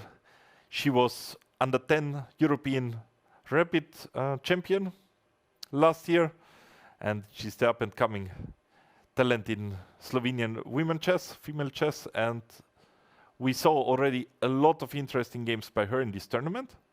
And let's see how she's doing against Anton Prasnik, the father of Nico Prasnik and the grandfather of Nikolai Prasnik. So there are 3 generations of Prasniks are playing in this tournament, and he's a well-known chess teacher. And let's see what is happening in that game. First impression is that white is better, because there's only one open file, and it's in firm control of white. White is making nice pressure along this file. So what could black do? Or let's first see how it happened, how it came. So it was e4, e5, and some Ruy Lopez. She went knight f6, castle, bishop e7, going the absolute main line. And now the main move is rook e1, then sometimes they play d3, but a modern trend that was catching on is bishop takes c6, aiming for this Ruy Lopez exchange structure. And yeah, I'm interested if Prasnik Anton, if he's still following this modern trend, or it's something that he simply, used to play already maybe some, I don't know, 30, 40, maybe even 50 years ago, yeah? Could be, with such a rich experience, it could be really that he played that long time ago as well. Anyway, he went d3, and now, like, the move I would prefer is bishop d6. And now it's transposing to a line that could be also reached in the Berlin defense, but there the pawn is on a7, which doesn't make such a big difference if the pawn is on a7 or on a6. Sometimes later there even some transposition when black is going a5. Then the other main move here is knight d7. That also makes a lot of sense. But lately they have been posing some problems with a move like knight c3, bringing knight to e2 to g3 later on. And in the game, Emma went for queen d6. Now white goes knight d2, which is logical, trying to go to c4, attacking this queen. And black went b5. I'm not liking that move too much. I would prefer bishop e6. Stopping knight c4 as well, while at the same time developing a piece. Once knight g5 comes, then black could maybe just castle queenside. Yeah, and get very normal position. Knight takes e6, queen takes e6. Would be a possible way to develop, but b5 I don't like that much because it's not developing. And basically black is also losing the option to castle queenside. So white went a4. Black played h6, b3. b3, a logical move. Preparing bishop b2, I like it. Bishop e6 makes also sense to be able to play knight d7. That's what happened. Bishop a3. Nice move, trying to provoke something. And so let's see if c5 comes. ab5. ab5, ab5, and bishop c5 is not working because of rook a1, queen a1, queen c5. And grabbing the piece, yeah, that's not working. And if in this position bishop d6, rook d1, then rook d1, also here white would lose a piece. So that's not working. So what was Emma afraid of? Why didn't she go c5? Because c5 is the logical way to play. And now there's one plan to put the knight to b8 and bring the knight to c6, still cover e5 and gain access to d4. Most important square in this position. I don't know what is the reason why she went c5, why she didn't go c5, but she went b4. And b4 I don't like because it's just weakening this c4 square forever and definitely giving a lot of sense to the bishop e3 move. So bishop b2 back, c5, queen e2, slowly preparing knight c4 and rook d1, c6, knight c4, takes, queen e6. So c6 was probably played in order to stop rook d5, but now rook d3 comes and the rook can enter on d6. Now knight f8 came and rook d1. And honestly, I don't know how she's intending to parry all those threats. Maybe she wants to go knight g6 and if rook d6, queen c8. But that really looks very, very ugly. There's a question how you will protect that one.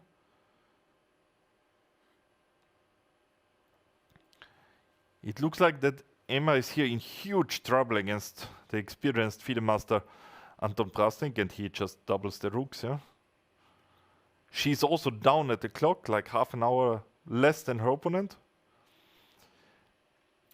And we saw him some rounds ago, he played against another youngster. He played against Leonard. And he was making also huge pressure there.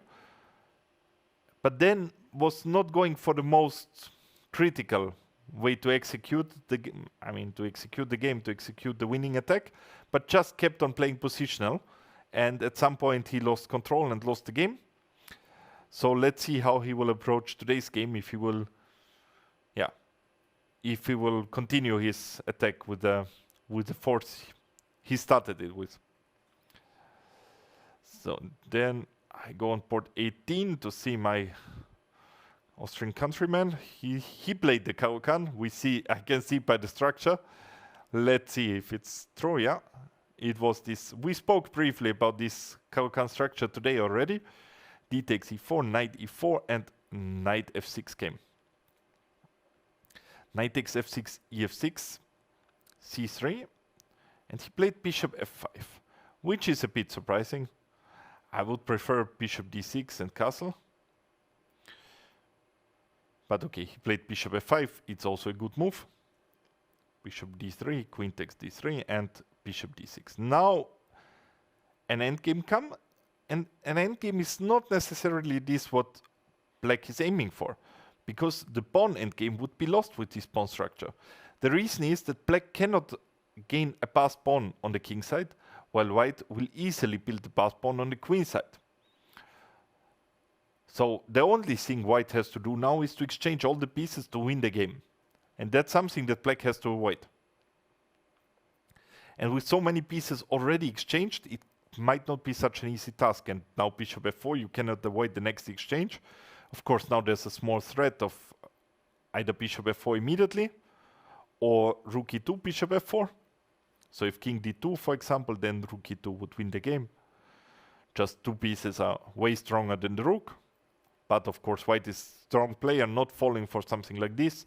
and goes bishop d6, bishop takes d6, king d6, king d2, and f5. I like f5 because it opens the knight some way to enter e4.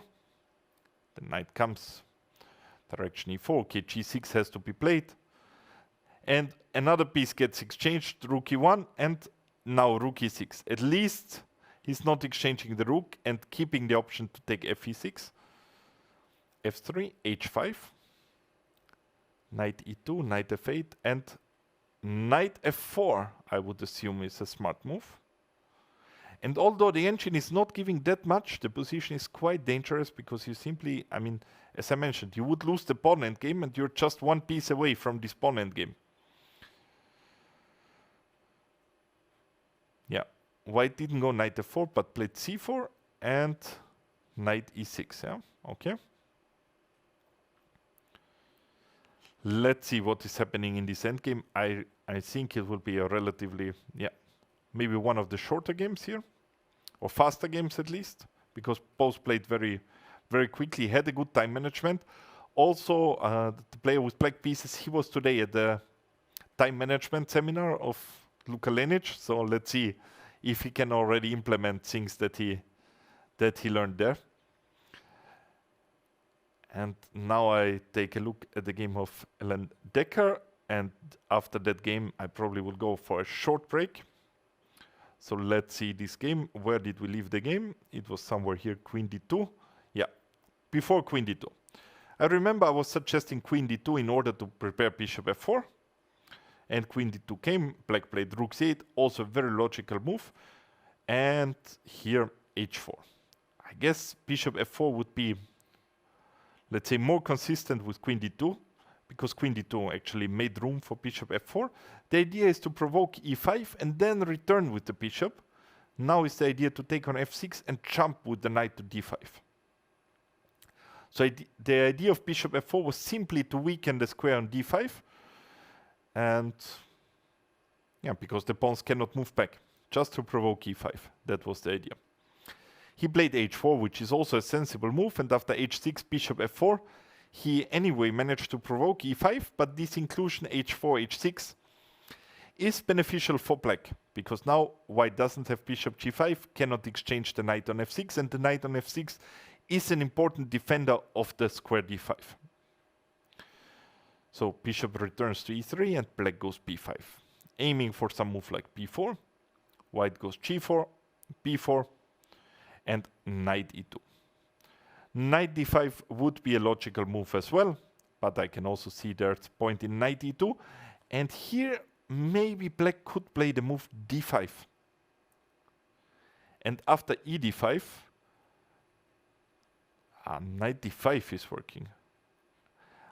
Actually, I wanted knight d5, but I missed. I thought after queen c2 I have something, but actually there's no mating threat. But the computer says this is fine anyway, because black has the move bishop c6. And taking on f3 and gets enough compensation. But yeah, that's not a human way of handling it.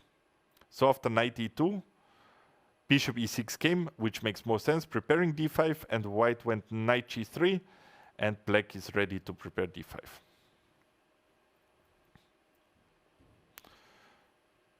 So yeah, I expected black would go d5. Black did everything in order to gain d5, so would be only logical if he follows up with the move d5. And yeah, also a very interesting game. Let's see how this will go on. And now I will go on a short break before I see the final, the final games and the time travel of the 5th round. See you soon.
Hello, everybody. We are back with the live transmission from the 5th round of the Bled Chess Festival.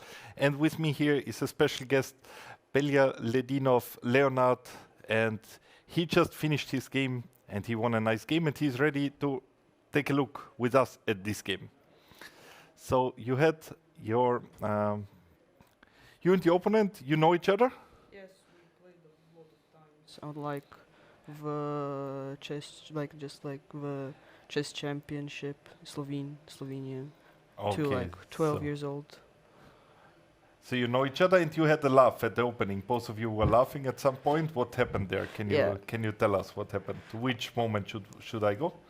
I'm pretty sure he wasn't expecting me to play by Sicilian.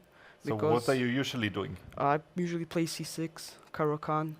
I mean, it's like everybody knows that because I used to only play that, but now I'm trying to. You know the story that when Fischer played against Tal here in Bled in the candidates, that Fischer was white and Tal was playing black, and Tal played c6 but kept the pawn in the hand, looked at Fischer, smiled and pushed it to c5.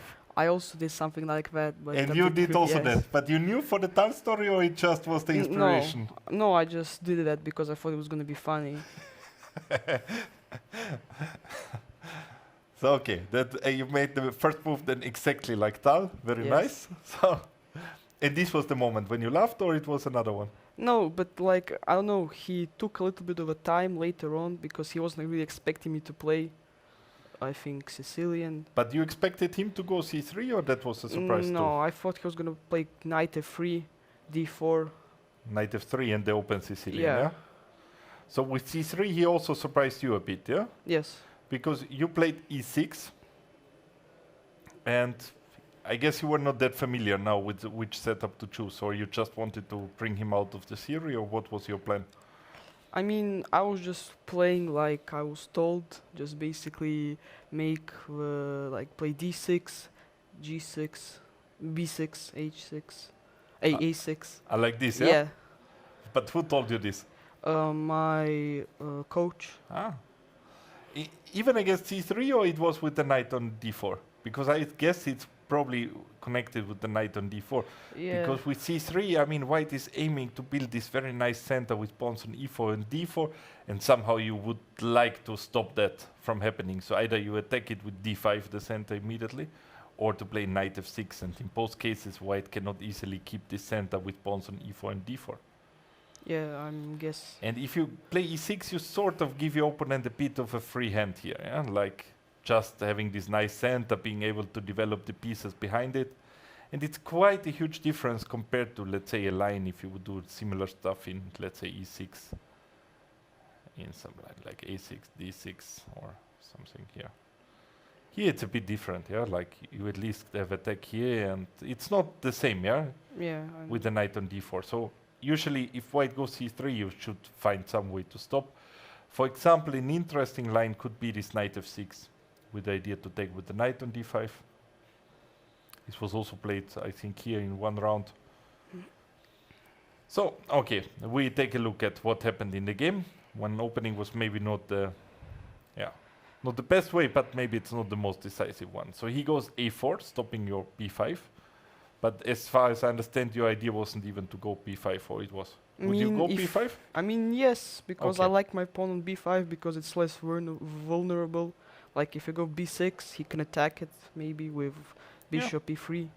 But like I like my pawn better on b5, but I wasn't really expecting him to play a4. You expected he would go knight f3 here, Yeah, like something like that. Just try to castle maybe. Okay, so a4, you played b6. Okay, it's logical, yeah, you try to finish your development. White has the better center, but yeah, both sides finished the development. And you still played very fast. So even it was not your preparation, you still went for this one, yeah? Yeah, I mean, I was trying to make him think I knew what I was doing, so he was a little bit more nervous, I guess. So it was a psychological Yes, kind of. psychological pressure you were putting at him. So, and which was the moment when the both of you were laughing? It was No, I think it was maybe somewhere around here. I don't really remember. And what was the specific? Was there any reason, or it just happened that No, I mean, because you know each other? yeah, and- we were like friends, and then we looked at each other, I believe, also, and it was kind of funny. Okay. So I guess you also played a lot of like, let's say, fun games, yeah, and not Yeah. only these tournament games and so on. Okay, so castles, h3, knight d7. You developed everything. White developed everything. But okay, white should be a bit better. Simply has the nice center. But now it's time to come up with some plan. And you're still playing fast. Rook e8, yeah. Yeah. You always playing that fast, or like try to make this pressure? Or it was specifically because you know him and. I mean, no, I mean, I usually play that fast. I play a lot of blitz. I think I'm best at blitz, better than classical, but So I you was will also, just a quick question, you will also participate today in the evening, or? yes, I was thinking I would. So okay, then I'm curious to see how are your blitz skills there, yeah? Like, because today in the evening at 9:30 we have a blitz tournament, Yes, and okay, then sorry, yeah, we come back to the game, yeah? You said you're best in blitz, and now yes. So I'm like playing a bit faster. I also think when I play fast, I usually play a little bit better, because I just think of a first move I see, which is usually also somehow for me the best, because after I take a while, I usually play a little bit worse moves. For some reason, it just works so for you me like you that. trust your intuition. Your Yes. intuition is good, but okay, it's probably it could help you if you, I mean, if you work on that. That at least if you spend time, your move shouldn't get worse. Yeah. Yeah, Because good intuition is already a huge plus if you have that. Now, if you also would add, let's say, good calculation to it, let's say that you can also find, like, calculate well, or like after 5-10 minutes also make good moves, then, I mean, it will bring your game, push your game forward for sure. yeah. I'm trying to work on that. Okay, let's see. Then what happened? Queen b3, rook c8. I mean, I like the moves that you're making, very, very sensible moves. Bishop f8. My plan was here somehow maybe, like I saw a lot of games where people bring their queen c7, queen b8, queen 8, with like pressure on e4. Yeah. My first coach, like the one when I was like little, like 5 years old, Who was it? Sergei Trusevich. Okay. He used to do this. He also taught me this. That's why I sort of knew what I was doing in this exact variation. But so he used to play with this queen c7, queen b8, queen a8. So I also thought I might try to do that. But Yeah, but you have actually another way to do that, yeah? You could play maybe rook c7 here. yeah, I was also thinking about that. And But then you can implement the same idea. Queen goes to a8, you make pressure here, and you double on the c file. yes, but maybe pawn on b6, like d5 here. Of course, But I don't it think should be calculated, yeah? We Mm. need to find out what is happening, but you take and... maybe even knight c5 there also. Yeah, but also I guess it's not running... I think it's not a threat yet, because there are too many problems here. Yeah. No, I was thinking I might do that in the future actually, but I didn't manage. Yeah, but I mean, like, just instead of doing that plan, you could play rook c7 and this. But Yeah. I agree, yeah, bishop f8, it's a nice move to include, yeah? And now, anyway, it proved to be not easy for your opponent to find a good plan. He went bishop g5, you played h6, I like h6. Seems like a useful inclusion for you. And now you played g5. I'm a bit shocked by g5. Why did you go g5? It's I don't know, I thought it was a pretty good move. Also, I like to play more aggressive, more tactics. And I liked it because after bishop g3, I have knight h5, knight f4. And I really But see... you didn't play it. You played e5, yeah? Yeah, but first for d5, just so he doesn't play e5 Okay. first. So there's no like mate threats on this like B line, the diagonal one that goes like on which the white bishop is basically. If he might sometimes put his like bishop b1, queen c2, and there's queen a7 mate threats maybe. And this you want to avoid with going e5, Yeah. Okay. I also play g5 because I mean, usually that's not really good because he might have some made attack threats on my king, like h4, but in this case, the position is sort of closed, so I don't really see how he could have done that.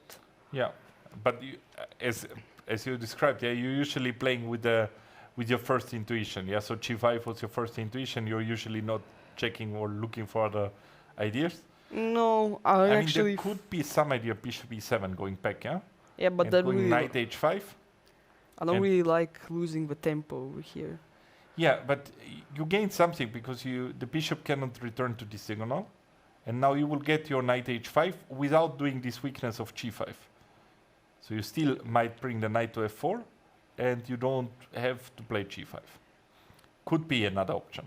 Yeah. But okay, your g5, the engine is also quite happy with your g5. It's just a bit a surprising move, yeah, for your king, and That's still nice. impressive that you decided so fast to go for it. So e5, and he played d5, which is probably exactly what you wanted, yeah? Yeah, I mean, I was really expecting him to do that because now, You I- were looking at bishop c4?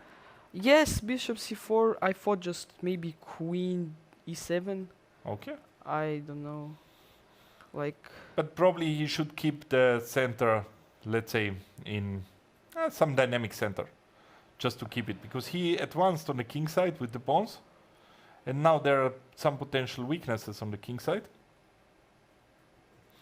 So you want to keep the center open. With the center closed, I mean, it's, yeah, simply you advance on the king side with this weakness, it's less important or less dangerous. yes, that's fair. So I guess d5 is a bit of a mistake on his part. Now Yeah. knight h5 came, queen d1, and knight f4. You also playing the kings in the end? Yes, I used to play it. Yeah. I stopped because it wasn't really going too well, and I was kind of bored of the positions. But I used to play it. Yeah. Okay. So now queen d2, and you bring queen f6. That's what. Now you have a threat, yeah? Yeah, nice. Attacking nicely, and he played bishop e2, defending. And you played queen g6. Yeah, I thought maybe I was gonna put some pressure on his e4 also- pawn. Here maybe, yeah. But okay, queen g6 first makes sense, yeah? Yeah, because knight c5 he has b4 some cases, but now I'm actually threatening knight c5 because there's also But knight. here you don't yeah. have b4, yeah? At the moment. Yeah, but There's- queen you need to c2. stop it at least. Queen c2 maybe. Yeah, now it's a question, you want e5 or you can take here? Can you take here? Where? Here, on e2? Oh, but why would I do that? Yeah, I mean, I like my knight way better on f4 than the bishop on e2. Yeah, but you can now, it's concrete, because how to take it? Yeah. Because if I take with the queen, you will enter with knight b3 to d4. Okay, but if he takes with a rook, Then maybe you can push something on this side to go h5 and h4 maybe, yeah, h4, g4. knight d2 maybe. Yeah, I don't know. Yeah, okay, it also looks good for black. But I must say also your queen g6 looks decent, like doesn't look bad. King h2, and now you bring knight c5. Bishop d1. Yeah, okay. I think he just blundered over here. Yeah, this is a horrible blunder, no? What? Yeah. He saw knight b3, defended against knight b3, but missed knight d3. Yeah, I mean, kind of weird, but Okay, took on e1, you took on e1, and you took on e4. Another one. Knight e4, queen e4, yeah. queen g6 mean- back. Okay. f5 looks strong, yeah? Your I'm f4 threatening. is a threat, and g4, e4. Oof, another threat. Yeah, he's just down a rook. He's just down the rook, but he keeps on fighting for some time at least. But Yeah, but there's no there's- chance, yeah? Not much he can do really. And then And now it's a threat, and he even I believe he even allowed- blundered. checkmate, yeah? Yeah, but I mean, it's unavoidable. Yeah, believe. the obvious checkmate threat is queen h1, but here he missed this checkmate. Yeah, And nice win. thank you. Congratulations. So how is your tournament going so far? I mean, it was going pretty good, but I lost yesterday. So I have, I believe, 3 points out of 5. So it could be going a little bit better, but Yeah, but okay, it's still, I mean, still 4 rounds ahead, and at least it's not a disaster. Yeah? Like you're somewhere, still the tournament can be good, tournament can be a bad. Yeah, like last 4 rounds are still deciding probably Yes. on it. I'm hoping to win most of the games. And Yeah, and I'm also curious and wish you also good luck for the Blitz tournament today in Yes. the evening. thank you. And yeah, what are your goals in general in chess? Yeah, I'm trying at the moment. At least I'm trying to get the candidate master title. I am pretty close actually. My live feeder rating is 2165. So Yeah, so you would need 2200 and you're Yeah. 2165, so 35 points missing, and your Yeah. life rating means already today is calculated in, yeah? no, but now I think I'm a little bit down because before this round I was going -8 or something like that. Okay. So yes, I mean I'm trying to win like 2 more or 3 maybe games, and I think I should secure that hopefully. And you're playing a lot, I guess, yeah? Many games a year, or like how many games are you playing a year? I mean I try to go as many open tournaments As possible? yes possible, but I also have school, so I can't really miss too many. And I mean I played not long ago. I played Heat Open, which is in Novogorica. Yeah?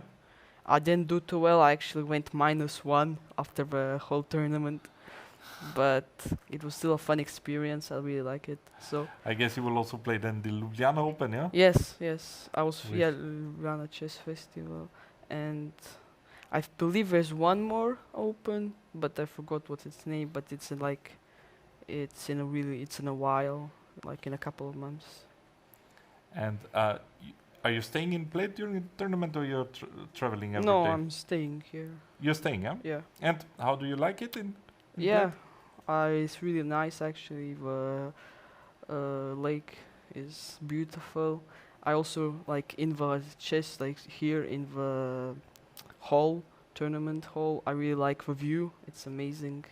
So it's fun to like if you're bored and you don't want to look at the chessboard anymore, you can just look outside, and it's always really beautiful. That's very nice. And how are you're spending your days here? Doing a lot of chess, or Yes, also mostly. some? I don't know. I mean, I guess you're not doing that much. Let's say walking around the lake or something, or is there also a bit of that? We thought Enjoying the- we might go biking around the Ah. lake, but we still didn't manage to. And tomorrow with 2 rounds, I believe. So maybe we will go, but probably Yeah, will not be easy because it's a full schedule. There's also, Yes. I guess, you are going to play the Fisher Random tournament as well, or this Yes. one is still not clear. Yeah. I mean, I would like to go. I think I would go. I like Fisher Random, even though I'm not too good at it. Yeah, it's interesting. It's also fun and it's rapid. Yeah. Then I wish you that you have still a very good time in Bled. Thank you for coming here. I hope you will win more games and will meet more often on the stream here. And good luck for the rest of the tournament and also the side events, especially the Blitz tonight. Thank you.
Hello everybody from the Bled Chess Festival and round number 5, and we are approaching the crucial stage, the time travel stage.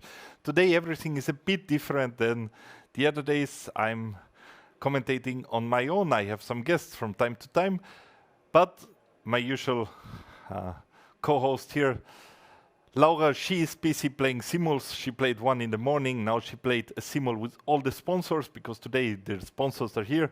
There are many sponsors of the tournament, and yeah, and most of them, they are also good chess players, and they played Laura. I'm looking forward tomorrow to hear her stories, how were her games, who of the sponsor played the best chess. But before we come to that, we take a look at today's games and see what is happening in the time travel. And we start with the first board, and we take a look at Leon Masi against Kristic David. And it's move number 18. And yeah, time travel is really the word here. White has 11 minutes, black has 13 minutes, and what is happening at the board here? Let's try to understand. So b3 came, that was at some moment we left, bishop b2, makes a lot of sense. Just keeping control over the long diagonal. Now bishop f8 and h3. h3 looks logical, you want to double on the f file, half open file that you want to use, and put the king to h2. So queen g5, and now okay, knight e4 looks very tempting, attacking the queen, protecting the pawn at the same time. But instead, knight e2 came. It's a bit surprising. I mean, like knight e4 looked so logical to me, but okay. Bishop d7, and now I would expect that the plan was rook f2 and rook f1 to continue with this. But instead, white wanted to get the most of it, out of it, and went e4. Such a move should only be made when, let's say, all the preparations are done. So I would say that you need to play king h2, you need to play rook f2 and rook f1, and to make pressure along the f file, and just make some moves before this e4 d4 business is getting started, that the central pawns are moving. But white went e4 a bit too early. Now c5 came, stopping d4, a very strong move, I like it. And the king goes to h2. Protecting the pawn on g3, the move I would have liked to make before e4, but let's say better late than never, so at least here white went king h2. Now rook c8 came, and white played d3, but yeah, the position got way worse than it used to be for white. Simply this moving e4 wasn't that good. Once you cannot follow up with d4, you just lock your own bishop and you don't gain that much. Yeah, we see also the Stockfish evaluation chart, and it looks pretty good for white, but now there's some it's going down the last few moves. Black is better, and that's not surprising. But still, black needs to make a move here.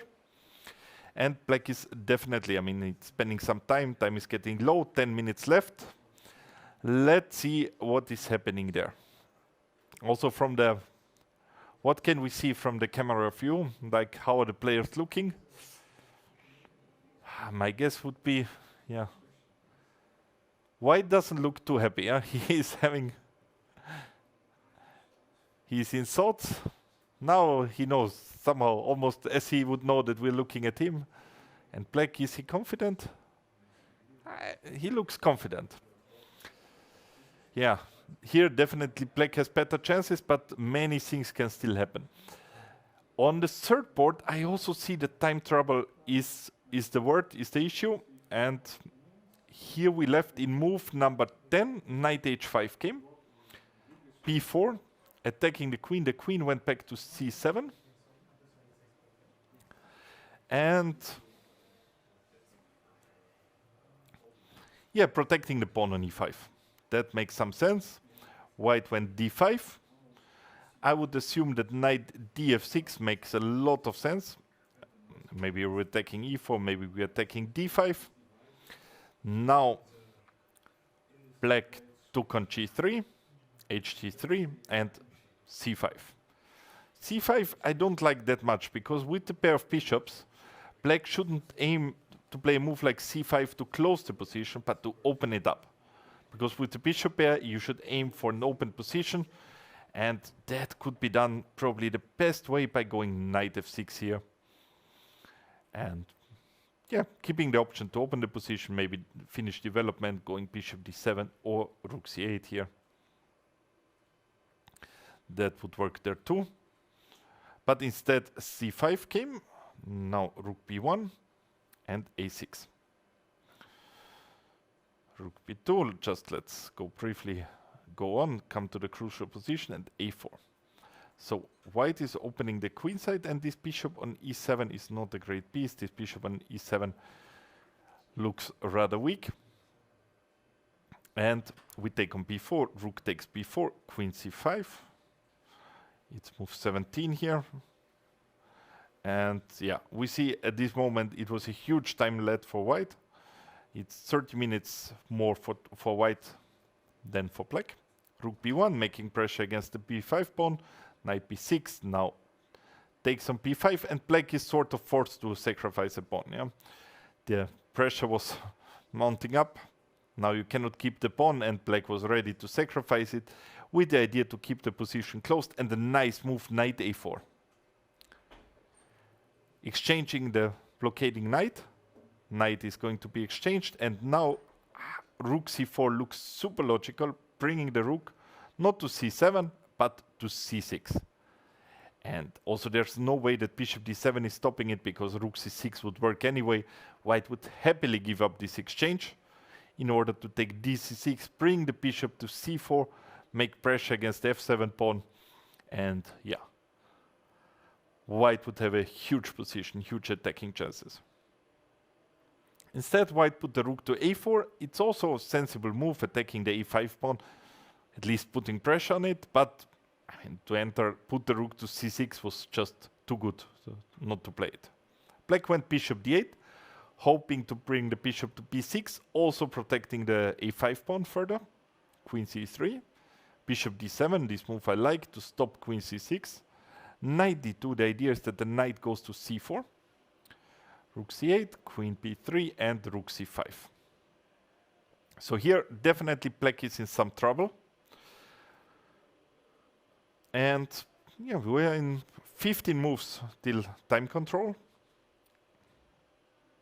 And black really misplayed this middle game here. That was, yeah.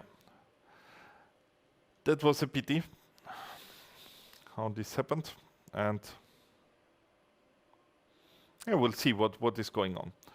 I go at board number 6 and see this turned out to be a relatively calm draw by the young player from Croatia.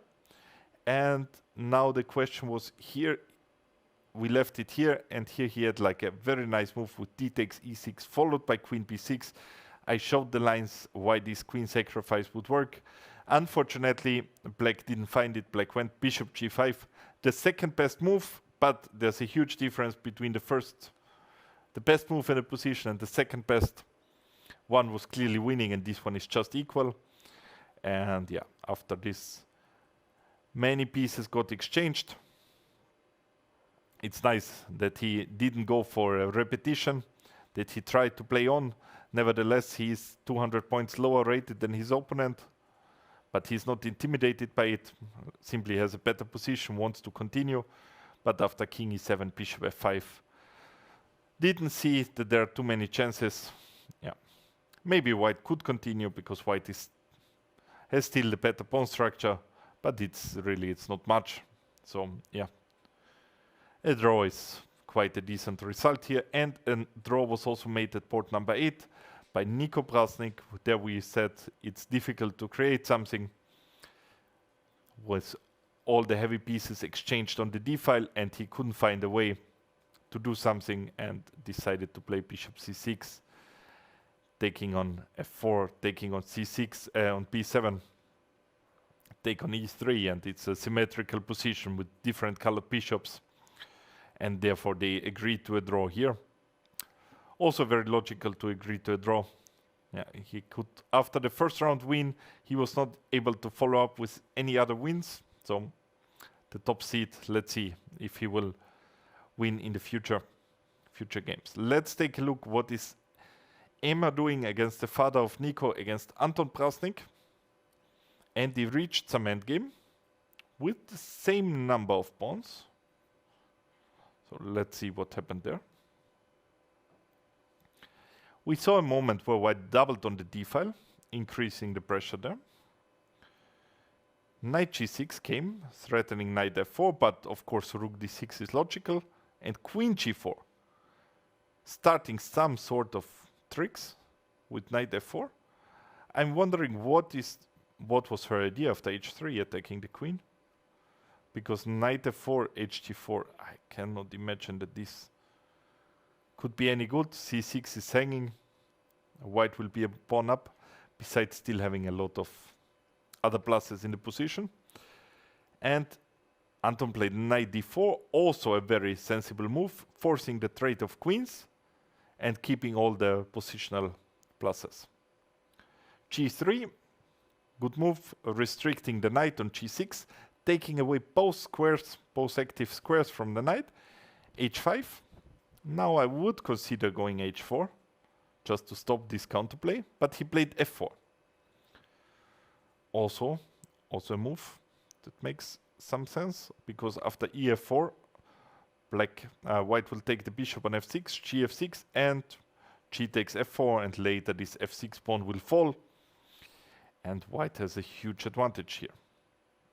So after f4, bishop e7 came. Rook d7, why not rook d7? I mean, it's so logical to put the rooks on the 7th ranks. This is where the rooks are best placed. Just put them on 7th rank and they can do a lot of damage. Also rook a7 followed by rook a6 looks like a very good option. But the rook went back. Okay, they took. And I mean, it's the same number of pieces and pawns at the board, but still white has a huge advantage. Now the rooks are exchanged and the king comes, and it will be difficult to defend that pawn. How is she planning to defend this pawn if f5 comes? She's definitely in trouble here, in huge trouble. Maybe she wants g5, but king g4. And the plan is to bring the knight to f3 and slowly push e5. And once these pawns will fall and everything will fall apart. Another problem could be this pawn on c5, it could be also weak. So this looks like a tough game for Emma. Let's see how she's putting up with this one. So, which game? Board 5, we can take a look. This is also a very solid game. We left it somewhere with short castle, queen c7, and I expected some attack on the queen side, but instead of attacking on the queen side, white played just very solid rook e4 and rook d4. Rook d4 I don't like that much, because I think that, okay, black should take on d4, and there's some new weakness on d4 is now emerging. It's a pawn that could be attacked, and also should be attacked by going rook d8, put the rook to d5, the queen to d7. The queen is then on d7, nicely defending the pawn on f7, protecting the rook on d5, making pressure against d4, and in general, just white is having, like black gets some counterplay. On the other hand, white might have this idea, knight d4, knight d6. So maybe that idea is still asking some nasty questions. So instead rook d8 came, okay. But now, what if rook d2, and knight e4 anyway? Because I assume that if you take on p2, there's knight d6, and this knight on d6 is, it's trouble for black. Definitely, not an easy position. Instead, he played rook d1, everything got...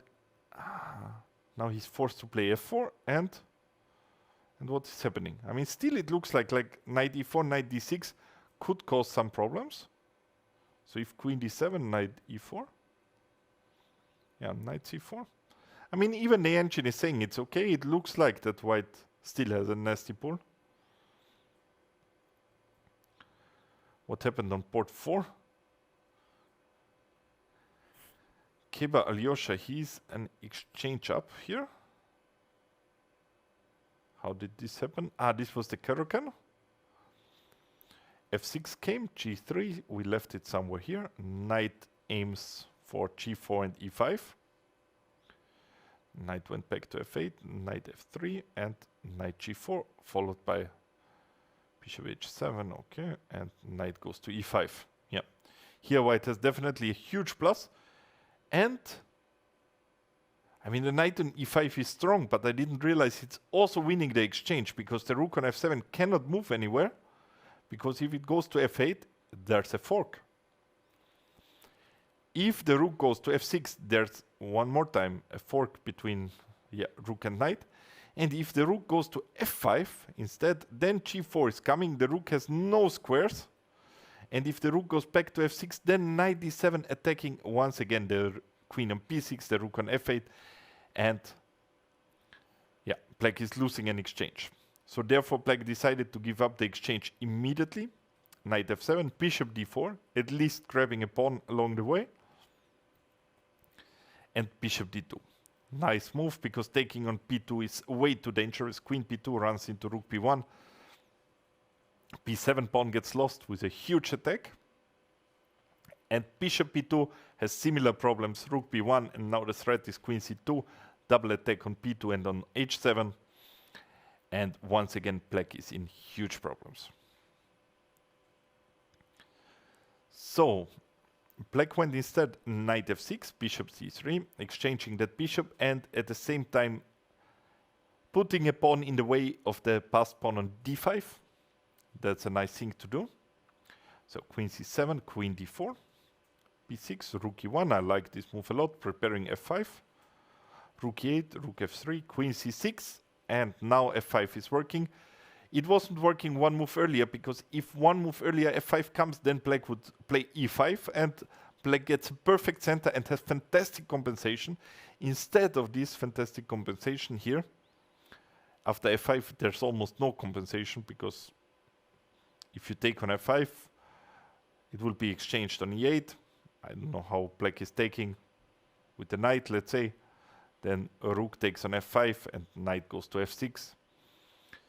King g2, and white is enjoying a huge advantage that should be converted relatively comfortably. Okay, we take another look at the first board, what is happening there. And it's move 22, and players are really getting in serious time trouble. Where we left it, somewhere queen h6, yeah, threatening knight g4. White is forced to take on e5. This knight g4 threat is too much. Knight g4 followed by knight e3. This is something you definitely don't want to allow. Bishop takes e5, rook e5, and knight c3. Now aiming somehow with both knights to d5. Black stops this, looks very natural, and now maybe regrouping the knight would be an option. Instead, queen f2 also looks like a good move, attacking f7. I would now probably protect f7 somehow. I mean, queen f6 is a possibility. Maybe even a move like, can I play rook c7? Just to overprotect that one. Bishop d6 I don't like that much, because somehow it allows the knight to move and there will be attack on f7, but it's still a good move. So knight d5 came, rook f8, and knight e3. Now knight g4 is a threat. How should this threat be buried? What could black do? Here we see the two players. Fully concentrated for the critical phase of the game. I mean, time trouble approaching. Black has only 4.5 minutes left.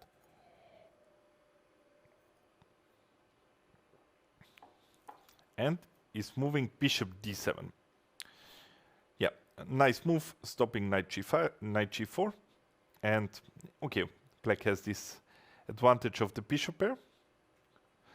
Probably rook g5 is a threat. Yeah, I actually like black a lot here. It definitely isn't easy for white to come up with a decent plan against this rook g5.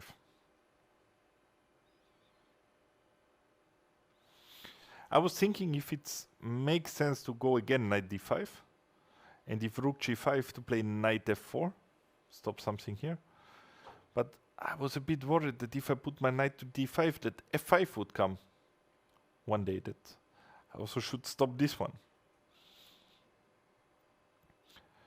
So I'm really curious what will be the move that white is making.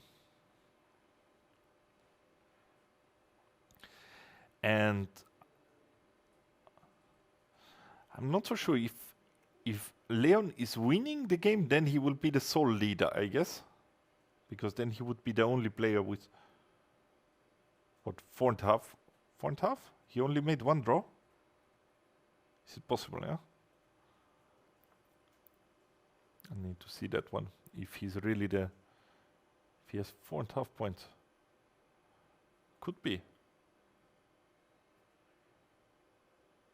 Yeah, 3.5, and we have no other player with 3.5 out of 4.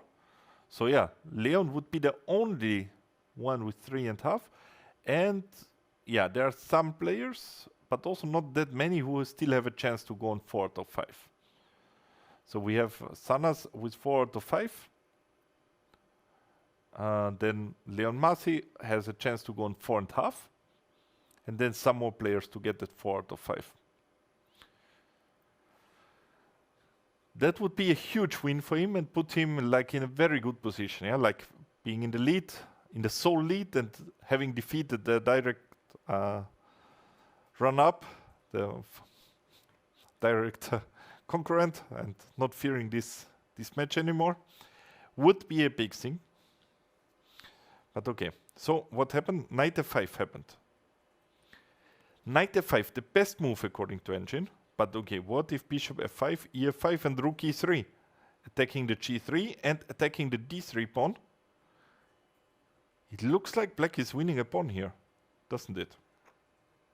If knight e4, grabbing the pawn on d3. No, he didn't do that. He moved the queen. Queen f6. I mean, this grabbing the pawn wasn't that clear. Just the last line that I looked at, it wasn't that clear in this knight e4. Because if you take rook d3, then maybe there would be rook d1, some compensation here and there. And yeah, we have a guest, so maybe we're going to short break, and then we can invite another guest.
Hello, everybody, and we are back, and we have a guest at the show. It's Ismail from Turkey. Welcome. Thank you. How was your game today? So I think it started well. Like my opening preparation was ready, and like I think I got a +1, nearly +1 position from the opening. But then I made a mistake at some point. I don't know. Like I felt like I made a mistake. Like I felt the position is equalized, but maybe I did not. So we will see. We will take a look at this. Yeah. Thank you. First, maybe how do you like Bled so far? So like the Bled is like one of the most beautiful places I've ever been seen in my life. So I've ever been and seen in my life. So I am really amazed by the atmosphere and the tournament hall and everything. So I am really happy to be here. That's very nice. Very happy to hear that one. Thank you. And before we come to your game, maybe we take a look together at what is happening on the first board, because Okay. it's quite crucial for the standing. And I don't know, you had a chance to look at this during the round. Did you see what is happening in the first board? So actually, to be honest, I did not have any chance to like just sit up only once or like twice. But when I looked at the first board, David has a chance to play knight e4. Maybe like the queen was on g5, the black queen was on g5. Yeah. I think he could have been played knight e4 there. I don't know if he played or not, but No, he didn't play. I think this was the moment that you spoke. So we have it Yes, here on the yes. board, and here you spoke like knight e4. I also thought he would go knight e4. Looks Yes. logical to attack the queen, protect the pawn at the same time. That looks like very logical. But yeah, now they have this position, and it's 14 moves to go, and both have a very low on time. so this is 26th move. 26th move, yeah? Oh, so what I saw yesterday was I was playing against David, and he's really good at managing time while he has low time. So he played better when he had 3 minutes on the clock from the like middle game. So and if I don't think I'm wrong. His opponent is a bit old. That's why maybe he can have some trouble managing the time while they have both 3 or 4 minutes. So and I think the position is close to equal, but easier to play for black. But that's a nice observation, yeah? So you had yesterday a game with David. Yes. It was some long fight. Yes. It was going here up and down. It was very, very, close game. In the end, David was the more lucky one, and he took the point. But you observed that he is like good in time trouble. Yeah. So how is your time management in general? You're paying attention to it, or it's like I am trying to pay attention, but I am really bad at playing at low time. So I'm always trying to not go on low time. So this game I ended with 20 minutes or something, but it was 1 hour and 20 minutes at like 10th move or something. So I am trying to play fast as possible, because when I get on low time and like when we are close to 40th move, I lost both of games because of the time control. That's why I'm always trying to be quick. yeah. And we have a bit of a different time control here with these 75 minutes for 40 moves. I don't know if you ever played with that time control, but I guess, at least not that often, and then it's not so easy to adapt, yeah? Yeah, like I played 60 plus 30, but no 15-minute increment. Also 90 plus 30, but again no 15 minutes. So this control is a bit weird. I am starting like I have 90 minutes, but I actually don't have 90 minutes. So 75 minutes is really weird for me, because I am playing it for the first time. In Turkey, we only have 60 plus 30 for general federated tournaments, or 90 plus 30 for all opens and Turkish championship or everything else. That's interesting. So bishop c8 was played. A bit of a surprising move. Maybe he was scared by knight f4, but I don't know. Like Yeah, but it looks like he is losing a bit control. What I didn't like that much is, for example, in this position, like after knight f5, I would still rather give the light squared bishop, because I have the feeling that the dark squared bishop can do some damage against the king. yes, like And here he played queen f6, allowing the exchange of the dark squared bishop. And at least now the white king feels a lot safer. Maybe you could argue that positionally there's some sense in keeping the light squared bishop. But yeah, I mean, this is dynamic position you should play against the king. yes, and I think like the what did he move? He played bishop e6, and now after knight e2 he went bishop c8. So that's not a good sign if you just move your bishop to And, e6 and next move back to c8. And here is d4, c takes d4, and knight takes d4. Now white has white is practically better, I think, on the board with 3 3 minutes on the clock. So I'm wondering what is going to black move. So what does the engine say? The Is it- engine says like white is slightly better here. No, like the With move- queen is it e7. Queen e7, Queen yes, e7, yeah. He would probably go for queen e7 or maybe c7, but I think it seems weird again. Yeah, I guess queen e7 looks logical, but I'm a bit surprised because you could make a case for black being better here because white has this weak pawn on e4. Like black has nice control over these dark squares, but I guess there are a lot of dynamical threats like knight f5 might come or Yes. rook c1 making pressure here. Yeah. So I think like the queen But when we definitely it's a tough spot now, and I thought that Leon would win because at some point here I thought this position will be extremely difficult. like for he white. should have been taken on f5 like, and he also lost the tempo. But I was going- also not sure that he would find the move knight f5 because I thought it's not such an obvious move. I thought rook g5 is quite a huge threat. So I thought maybe this could be like really difficult to defend for white. but he did it. But he did it. He did it in great fashion, and now he's in the driver's seat. And as you said, yeah, like he seems to be very good in time trouble, and Leon is getting more nervous. And also, I want to add another point. So when I was preparing for him, for David, I saw that they played like weeks ago, not so much, and David won the game again on c4. David won again in c4 against Leon Massi, yeah? Yes, like But did you notice that after c4 today, Leon Massi spent 7 or 8 minutes, yeah? I did not see, but when I came to his board, he was thinking like it was 2 minutes or something. Did he Yeah. thought for 8 minutes really? He thought for 8 minutes, but that's funny that you mentioned that they just had a game with c4 the other day, Yes. or not that long ago, and basically he surprised him by doing exactly the same like last time. It seems, yeah, he didn't expect that one. Yes, probably. So time is getting low. What is happening? 30 seconds. He's moving his eyebrows. Yeah, that's somehow his signature move. We saw that already a couple of times that he's calculating the eyebrows are moving. Yeah. But also David, he looks very, very confident. David, yes. Queen c5. So this was, I think, second engine move, is it? Yeah, queen was basically, Engine was suggesting all sorts of queen moves along this diagonal. Like Okay. all were coming in consideration. But I guess this one is allowing rook c1 or inviting rook c1. I would assume Maybe. rook c1 is very logical. Maybe he thought rook c1 and queen b4, allowing rook d8 with the tempo or something. But okay, you have that, you should always cover f7. Oh, yes. Should always be on the lookout for this f7. So if the rook goes to c1, I mean, I would expect rook c1, so queen goes to b4, and now somehow there's some, at the moment the knight is still protecting, and maybe bringing rook to the 7th rank is also an Yes, option. yes. So like from like the move queen f6, Leon is, a bit worse than he had the position before. So he should have been playing more, practically rather than going for strategical and positional play. Yeah. Just briefly, we also take a quick look what is happening on third board. There's also some huge time trouble coming. I also lost the white pieces. These are my two losses. So white pieces. Yeah.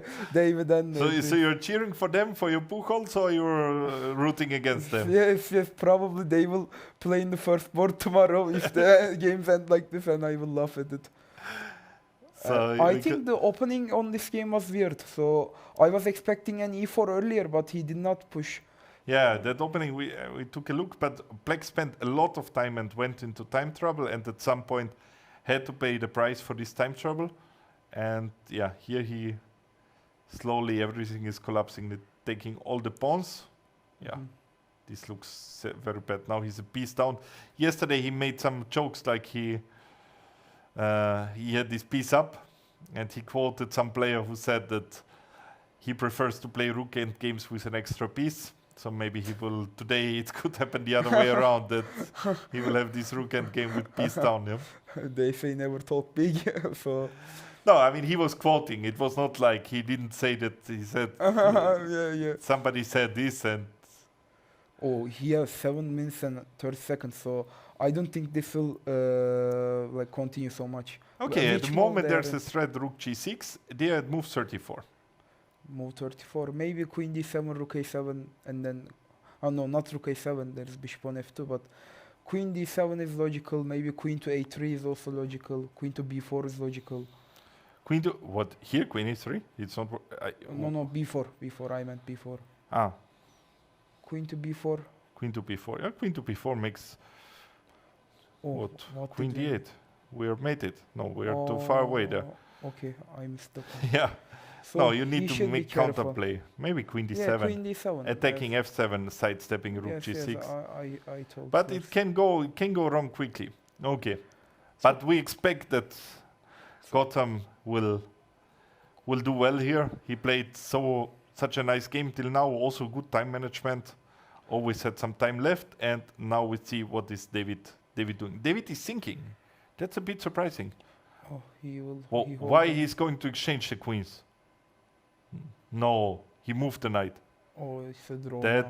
That I don't like. Why to do this? Maybe he's scared. I don't know. But Why after is he going for the exchange of queens? That's a pity. That's a pity.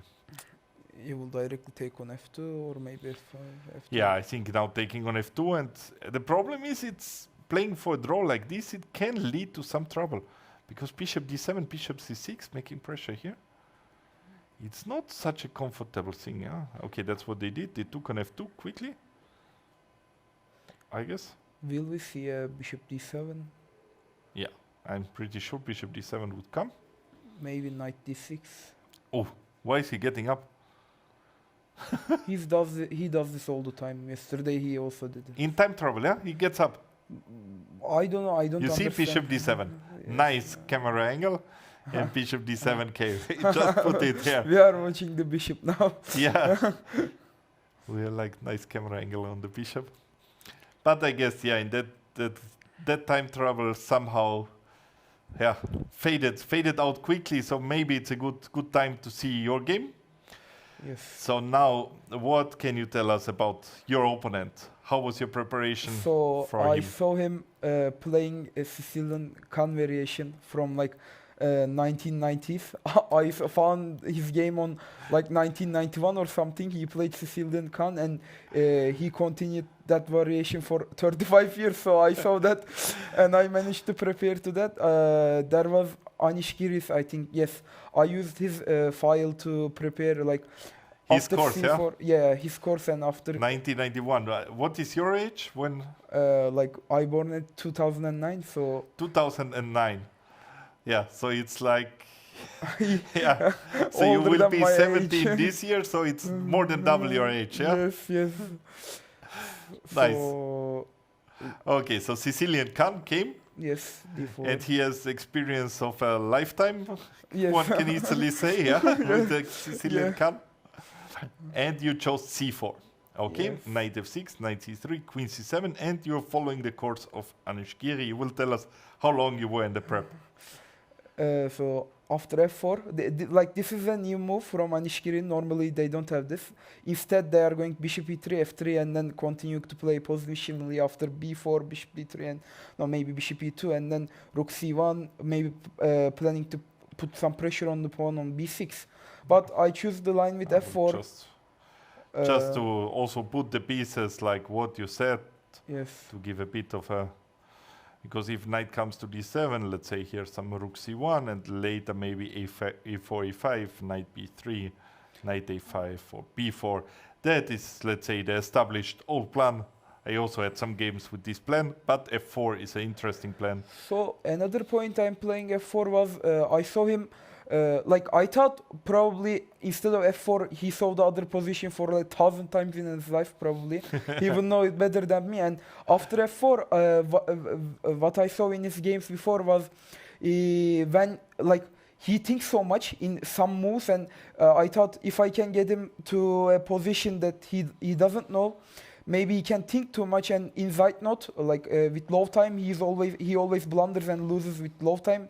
That's why I thought maybe I can gain some time from the opening and then continue, and I gained a time. Yeah, there was probably, you saw in the preparation, he had one game where his opponent sacrificed the queen, yeah, against him in like one of the earlier rounds. Yes, yes. It was a nice queen sacrifice, and yeah, he blundered also there, unfortunately, in time trouble to allow this queen sacrifice. Okay, Queen so takes bishop F3, d3, it was, exactly, yeah. Bishop b7 and f5. So f5 is still the move, very aggressive, yeah. Yeah. e5, knight E5 c2. is not the best option, so he has the option to go d5, which I have a game with black. Line continues, f takes e6. You have a game with black, yeah? Yes. So you're expert on this line, yeah? You played with white and black, yeah? Yeah. So I went f takes e6 in the no, my opponent went f takes e6, d takes e4. He went bishop e2. I played, I think, knight c6. Yes. So until here, the black played the best moves. You played the best moves. You were black. So he must have been gone for knight d5, but my opponent preferred to take on c6, and I managed to win the game afterwards. I don't remember exactly the moves, but Okay. it happened this summer. So we can go back to the game. Nice, nice. You're a huge expert. e5, not the best move, but Yes. you went knight c2. Leaving And the you are d5 close square as 1 hour 20. Yeah, you already are almost 5 minutes up. Yes, From I told you I had 120 minutes. So knight d7, bishop g5. Okay, makes sense. Yeah, you want to bring the knight to e3. And you're still in the preparation. yes. Instead of knight d7, I thought of bishop c1, bishop e7 in the opening, and it was giving bishop g5 and bishop e7, and then no, bishop e7, bishop g5, and knight d7. And it will be transposition to your game. Yeah, like I just read the plans after this. The plans were castling, knight e3, and putting more pressure on the game. But I'm not sure castling may be suspicious, but it can. I don't know. Let's Yeah, it's a good move here. Okay. h6, bishop h4, Yes. castle, and knight e3. Now rook e8, and now you went back bishop f2. Why you went? Why? I was scared of knight takes e4 and also knight c5. Okay, so let's say if king h1, knight e4. Yes. But knight e4 is never working with knight d5 because their king is going out of the check. That was the point. So king h1, now knight d5 works. Double attack. Oh, I missed this. And if your king was still on g1, black would save himself with queen c5 check, but king h1 is Yes. sidestepping the check. So there's no threat of this, and I assume knight c5 is not working for similar reasons, because you would just take and go knight d5, and you establish this huge knight on Yes, d5. so king h1 was. Okay, King okay. h1 was extremely clever move, yeah? Yes, I missed that one. Like, yeah. So- You made nicely, you found out what were the threats, like knight e4, knight c5, and now the next step would be to find a move like king h1 to parry those threats. I mean, the first step Yes. was really nice that you were thinking, what can the opponent do? And now you needed to avoid it in a, Yeah, in a okay. good way. Okay, king So h1. bishop f2, Yes. knight c5 came, queen c2, you protect at least e4. Maybe your advantage is gone, but it's still like a, normal position, yeah? At least you have huge time advantage. Yeah, this you succeeded. I only see now that he is on 8 minutes. Yes. He's 8 minutes. Yeah. Also, can we check a line? Can Yeah. we go back before castling? So I think he calculated this. I also calculated this so much. That's why before going to Take. bishop, yes, take. Because you said you calculated so much, it has Yes, to be take. yes. Yeah. So I thought I will take it with the bishop. Okay, and take here, I guess. Bishop h4, maybe queen f3. I thought. Okay, queen f3. So I take, or what? You ca- What I were you think calculating? so Rook b8 or? Rook b8 probably. Okay, Now taking on b7 maybe. that looks also interesting. Also, there's queen g4 maybe, knight b4, knight d5. Like I thought I had many. I did not go deeply because I Yeah. thought he won't take on e4. If he would, I will just take it with the bishop and then start to calculate. But I checked if there is any threats, but then I saw at least I can take on b7 and then take on d6, and I can play that position at worst. But he castled, so I was a bit relaxed after he castled because I did not want to spend time calculating that line. No, but I think it was a good practical decision that you decided knight e4, bishop e4, bishop h4, queen f3, and nothing concrete is happening to you. You're still for sure better. You have a couple of options to be Yeah. better, and no need to calculate them before, but to be practical, make the move rather quickly, and then calculate later on. And also, let's say you knew that till here you were in theory, so you knew that you were following Giri. So after h6, basically, bishop h4 is the logical move, yeah.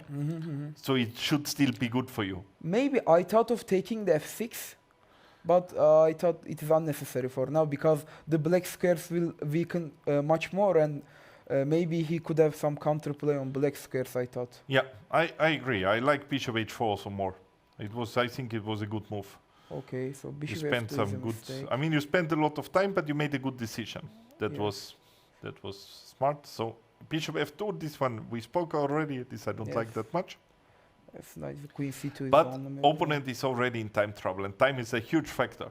Yes. Because also, yeah, like we had this seminar today about time management, and yeah, this would be a perfect example that Yes. basically just spending too much time, and doesn't matter how good is the position later on, you will not have the enough time to make use of it. Definitely. So queen a8, knight d5, okay, and you take with the pawn. I thought you would take with the knight actually. I thought I can win by taking it with the pawn, and if I get, like, I definitely thought of e takes d5, queen b7 and bishop h4, which happened in the game. Okay. Yeah, that would be nice because okay, Bishop h4 is a mistake. but bishop h4 didn't happen in the game. You played rook d1. Ah, also. yes. But okay, bishop h4 is a mistake because you blundered this pawn, no? After rook d1, I don't. Ah, no. So here also no, not somehow. I take. Say yes. There is queen e4. This happened in the game. 2 moves after. I Queen won like e4 and this. that's a nice trick. Yes, So, I tricked him. but the problem is e4 first. I saw this. Like I thought queen e2. Then what happens? But can I not play now the same? If I take here? No. Forget about the bishop h4. Let's continue with rook d1. I moved rook d1 Yeah, just to protect okay, I d5. go Okay. rook d1 and now What was the move instead e4. of rook d1? the move instead of rook d1 after queen p7 is knight e4. You need to stop this e4 idea. Probably, but I thought I could gain a pawn by, like, at some point I thought e4 pawn will hang, and then But even if, I mean, first of all, how will you take the e4 pawn? Let's say if e4 comes. I mean, you cannot take immediately because immediately there's bishop g5 discovery and you lose the exchange. yes, I saw this, but maybe after going to queen e2 and then So if you go with the queen to e2, then maybe it can continue. Just the E3. dynamics are a bit like going against you here. what if I take it with the bishop? Bishop Can d8, bishop d8 and what? Yeah, this looks. queen d3 maybe. Or queen. Can you? Queen f3. This one. This one is also hanging. Yes, Queen d3, I knight thought. g4. Yeah. Yeah, but this is very concrete here. Yeah, so That's also easy to miss. Yeah. yes. But anyway, I like knight d4 because you just stop this e4 move. I saw And knight some e4. position like this, I think it's just huge advantage because you can play on this side, and you can also play on the other side. You have just full control over the board. Yeah, you are right. I'm scared that I thought it could be a draw, and I did not want a draw. Like, I Yeah. should not play it psychologically. I did it yesterday too. I rejected this draw for 3 times or something, and then I lost it even in a draw position. So maybe sometimes I should just accept the draw, or just play the move that the position needs. Yeah, I mean, this is the best. The best thing what you can do is just play the move that you think is the best, and you don't think about the result. It's easier said than done, but you should just not think about the result and just play the position, if you manage to do Okay. that. That's the best thing that you can do.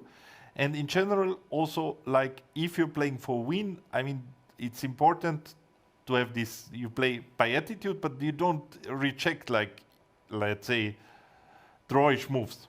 Because you can still play for a win by continuing the game, by just keep it going, and you try to win, but still play the best moves. If you try to play super aggressive, then it very often backfires. And yeah, sometimes also this, let's say you have a better end game and you win half of the games and you make half of the game's draws, it's quite a lot of points that you make. Yeah. And not a bad result against most of the opponents. Yeah, so like I also rejected draw 2 times in the first game too. So Ah, yeah. So I will be more careful about No, the but position. rejecting a draw, I think it's a good thing because it's just, yeah, you're here to play, you're here to improve, and you don't want to make draws, but still you just try to play the best moves, not think too much about the result, but still you reject draws, you continue games, but don't, yeah, Okay. but treat the position as the position should be treated. Okay, thank you so much for your advice. I will try it in the next round. So rook d8 came, and let's see what happened. Bishop h4, and now knight d5 he played, the same trick that I fell for. Only thing, or like nearly the only purpose I'm going bishop h4 was maybe he could take on d5, and I thought if he does not, then if I can take the knight against the black bishop, then I thought I'm definitely winning because the black bishop does not work at all. Like after knight e4, then I thought. Yeah, like, it's a horrible piece on f6. yeah, You have a it's strong like- knight. That's exactly. It's a very good positional evaluation that this should be done. Maybe knight e8 was the best move, or knight h5. I thought of knight h5, knight h5. h5 must be good. Yeah, I like what you're saying. That I mean, knight e8 I think is a decent move, or knight h5. Knight h5. Basically any knight move, or even knight g4. I mean, just move the knight. Instead of, like against knight g4, I thought of queen g3. And if you take on h4, I thought of taking on g4. The c4 pawn is hanging. Always your c4 pawn. With pawn on b3, everything would be different. Yeah? Then maybe queen to e4 instead of g3. Queen e4. Yeah, that makes sense. Yeah. Then Because what are you going? h5 I don't want to. That was the suggestion of the computer. I dislike h5. Yeah, knight g4 is not a very practical So move. knight because h5, knight it's f4 also idea important was- when you are analyzing that sometimes some things with computer, it's still nice to see what is the best move, but you have to understand some things you Yeah. cannot play like the computer, and nobody can, and you need to make a move that makes sense. I mean, positionally, you understand nicely that this bishop should be exchanged and not the knight. So moving the knight is correct, and probably knight h5 makes more sense with idea knight f4 than the other way. Yes. I thought And white should play bishop f2 probably back, yeah? yeah, my idea was that, and then I thought I can go my knight to e4 at Yeah. some point, and then I would have more active position rather than him. Yeah, but that was like a good practical decision, I think, to play bishop h4 because it's a nice move, it has a nice positional threat, and it invites a tactical mistake, but you're sort of playing for a trick without compromising your position. So, like, I thought if he moves the knight somewhere, I thought I can go back with f2, and he would probably go back to f6. I missed knight g4, to be honest. I thought of queen g3 or queen e4, and then I thought the knight cannot go anywhere, so I will just exchange the knight with the bishop. Yeah. And if he goes knight e8, then I can take and go knight e4 maybe. So Yeah, but also you could go back bishop f2. It comes also, yeah. you So just like, invite the I index. have 20 minutes on the clock, so I thought if he moves the knight, then I have so much time to think. You have some time to think. Yeah, 20, it's not that much because also you still have 16 moves to make. Yeah, you cannot be, I mean, it's Yes. much because your opponent is very low on time, but in general, you need to be careful also. But knight d5, and now let's see what was the beautiful way. You took with the knight, bishop takes, and you've played queen e4, attacking the bishop on h4, threatening knight f6 with the queen on b7 hanging, and the queen cannot protect the bishop. And he went king h8, probably being very unhappy with what he did. Yeah. Yes. And let's see how you converted. You played f6, a nice move. Rook c4 came. Rook c4, take on g7. Now also the rook on d8 is hanging. Yes. I did And not you calculate that much after this, to be honest. Took it. Of course, you don't have to. You change the queens, and he played for last trick that if you take his queen, that he will get a new queen. But you were not confused by anything. You just take the pawn Even with if check. I take the queen, it's probably winning. Yeah, okay, but we don't want to think about these things. I mean, you just have rook and knight up. No need to do something, and Yeah. and now finally he understood. He resigned. Congratulations! What a nice win, and yeah. So first of all, thank you. Are you going to play it today in the evening? This Yes, Blitz? the Blitz. Yeah, I'm planning to play. Also, can you tell me what time it is, please? I think it's 9:30. The Blitz, and at No, the no. moment it's Uh-huh. 7 minutes to 8. Okay, So thank you.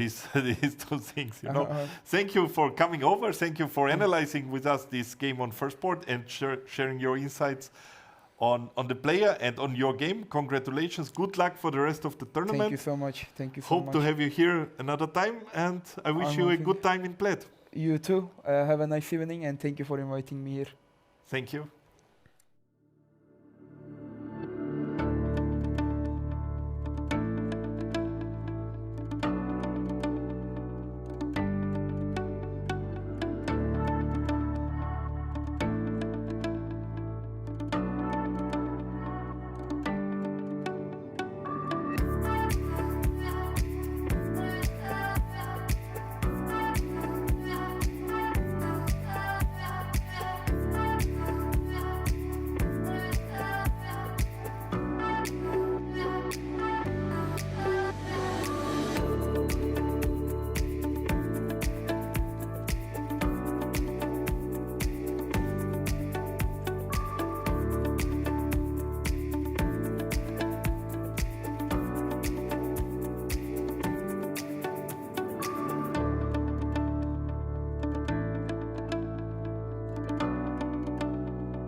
Hello, we are back again from the 5th round of the Bled Chess Festival. Today we had many guests, many interesting games, many interesting stories. One thing they have all in common, they really like the place, they really like the Bled Chess Festival. It offers a lot, and yeah. We now are over the time control, and there's some chance to look at the positions. We can see what is happening on the first board. So Leon Masi, we left it somewhere in time control when things were about to fade out a bit, when queens get traded off and black went here bishop d7. I didn't like that white chose this soft approach of trading the queens, because white had this weakness on e4 and it's somehow this eternal weakness. White needed dynamic counterplay. And there was actually quite a lot of dynamic play. I really don't know why rook c1 didn't happen. Why instead knight f5 was played, but okay, it was played. Queens got exchanged.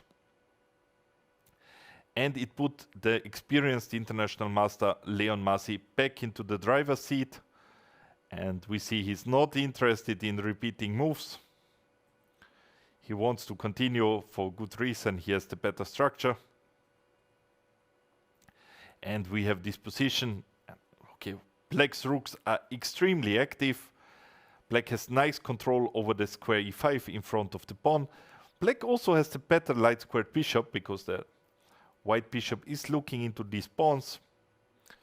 So there are many, many pluses for black, and they all sum up to quite a decent advantage. And I would assume that black is going to win this game. I see the third board is still going on, which is a bit of surprise. Oof, what happened here? Because we left it at the moment where I thought white was completely winning, but it wasn't that easy. Additionally, black was also very low on time. So we saw this position. White is a piece up and a couple of pawns up, but white should watch out for rook g6 and rook h6 mate. And white decided to go bishop b5, give back some material in order to trade off a lot of material.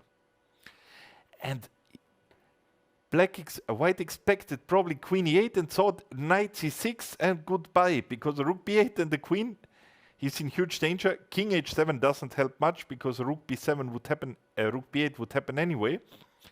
And after queen d7, just rook a8, threatening mate, and black is in huge trouble. But international master Pete Ostren from Croatia, he was up to task. Nevertheless, he had 36 seconds and he spent almost all his time with 4 seconds on the clock. He played the move queen d8, threatening queen h4 check. And it's not only check, it's checkmate. White played g3 and now bishop g3, bishop f7, king h7, c4, queen h4 check. It's a complete mess. It's a complete mess, and queen takes e4. I don't know, there's also bishop e3. It still looks like white cannot be really in danger and looks good. The worst that could happen to white is a perpetual check, and I'm not so sure how this should be reached here. But the simple fact that the game is going on is already a huge success for black, and quite unexpected if we saw the position just some 10 moves ago. Then we have on board number 4, we have a queen endgame, and queen endgames, they are always so difficult to analyze. I mean, there's so many checks are coming, and yeah, queen g6 looks like a logical move. I don't know, where's the black king going, because if the king goes to f8, then maybe queen f5 check could be played. The queen can be a bit more centralized, or even queen c2 back is an option to stop black's checks. So there are basically two plans. I mean, one option is to go back with the queen. I would go queen g6, queen c2 if I want to go back to stop this check on e2. The other plan is to go h4, advance the h-pawns, and also make room for the king. So this is basically what white has to decide now, which of the two to choose.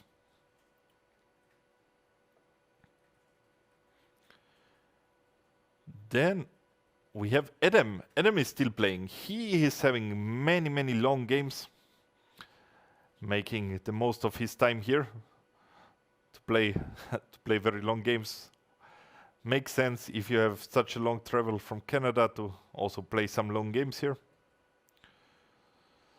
And how is he doing? So it's the same number of pieces. But somehow I like the knight. The knight can go to d6, blockade the pawn. maybe some active play with rook e4, rook f5 could come. I mean, the engine is preferring white a bit, but my feeling is that black is doing good, and I would put my money on Adam here, that he would score.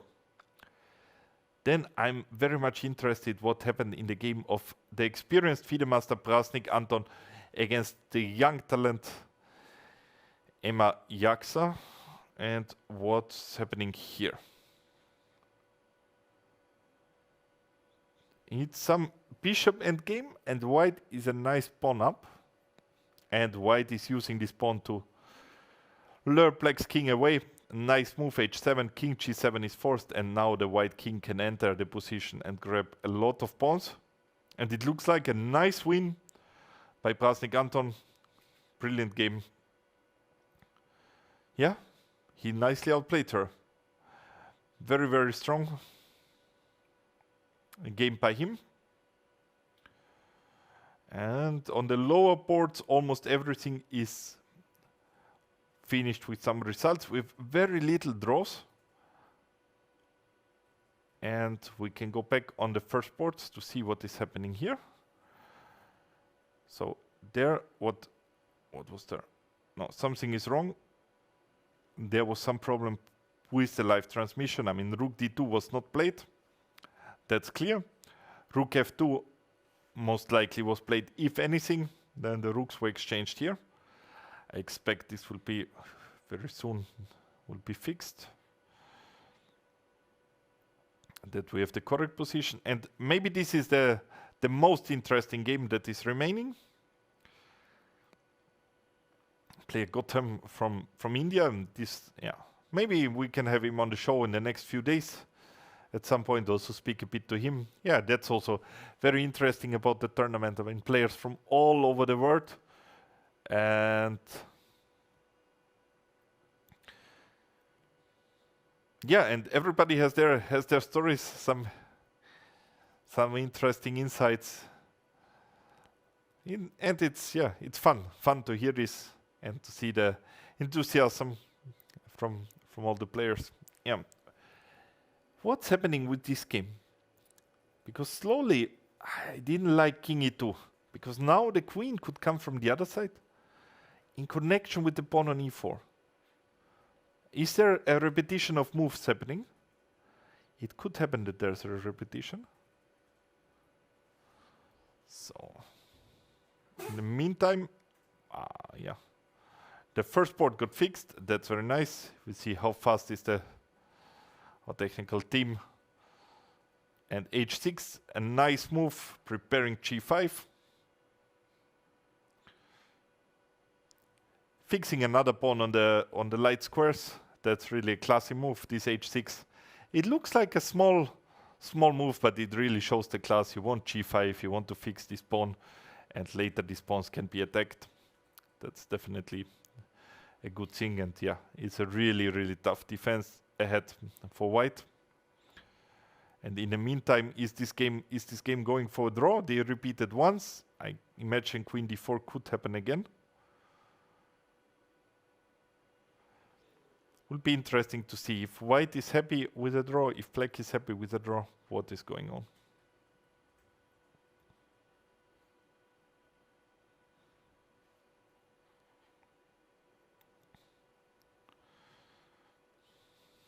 So on board number 4, this queen endgame, white decided to go back with queen to f2, but queen on f2 is not that good because queen d3 was played, attacking the pawn on c3, and now white needs to protect the pawn on p2 while at the same time covering the second rank.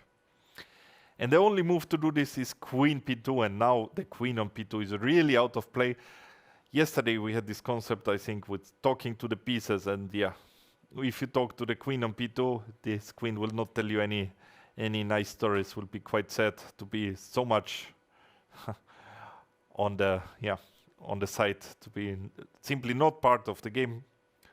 Queen on p2 is really, not a great piece, and now it looks like black has a lot of activity and should be able to secure a draw here. That was definitely not the best way. So, yeah, I think we can slowly probably come to an end for today. But before we come to an end, we will take a look at the results and at the standings so far. And we see what is happening there. But did I miss some game? Maybe we can have a look. That game I didn't see at all. That game I didn't see at all. It was, but it looks like very good. The player from Belgium, Van Hove Cohen. Yesterday he had a quick draw, but today he seems like cruising to a victory in this rook endgame. Very much in charge here. And yeah, so now I think I saw all the games. There's nothing. So let's have a look at the results and at the standings. So results for today. We're missing some of the top boards. On first board, I'm expecting that Leon Masi is converting the endgame advantage and winning the game. On third board, we are expecting that it will be a repetition of the moves, I guess there. On board 4, I'm also expecting a draw. Board 5, it was a win by Mate Todashvili, who was here yesterday also. And yeah, he won the Karakan, nice game. Young player from Croatia made the draw on the 6th board against Petar Kovacic. Then poor Shushek, he played with Blaž Supan, and it was a win for Bled. Nico Brasnik, the favorite of the tournament, also doesn't get it going. He won in the first round, he took a bye in the second, and since then he's making draws, not able to win games. I hope for him that it will change tomorrow, that he can break this series of draws. And another tournament favorite is also having troubles. Adam, he's playing long games, fighting a lot, and will be interesting if he will manage to come through today. And let's see what this means for the standings. At the moment, we have 3 players leading with 4 out of 5. But we should not forget that on the 6th place at the moment, Leon Masi, his game is still going on. He can still jump into sole lead. And if we look at the rating of those players, it might be a bit surprising.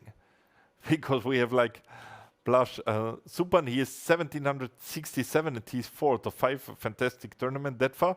And the same can be said about Mate Todashvili. He's 1930 and 4 out of 5. 4 out of 5 is also Sanaš from Lithuania, who we learned today had already a rating of 2407 and just had unfortunate series of tournaments, dropped a lot, but this way was at least eligible for the tournament in Bled. Yeah, now we are at about halftime of the tournament. Today in the evening we will have like one Blitz tournament, and it will be a very exciting finish with many players still having chances to fight for the top prizes. And then we have, as we mentioned, many category prizes, and there's many other prizes. Speaking of prizes, we should not forget to mention the question of the day. Every day there's a question, and with the right answer, you are participating in a drawing of lots, and the winner will win a package for next year's festival. Next year's festival will be in March 2027, and if you register now, you will get early bird offer of 30% off. And the question of today is, how many moves, how long was the shortest game of today's round? So how many moves were played in the shortest game of today's round? If you know the correct answer, please participate in the poll, and you have a great chance to win a package for next year and be here and experience this great tournament in Bled. I'm enjoying it a lot.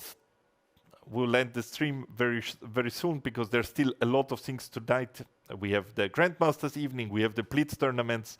So there's many things are coming, and I'm looking forward to see you tomorrow and look at the final rounds of the Bled Chess Festival with you.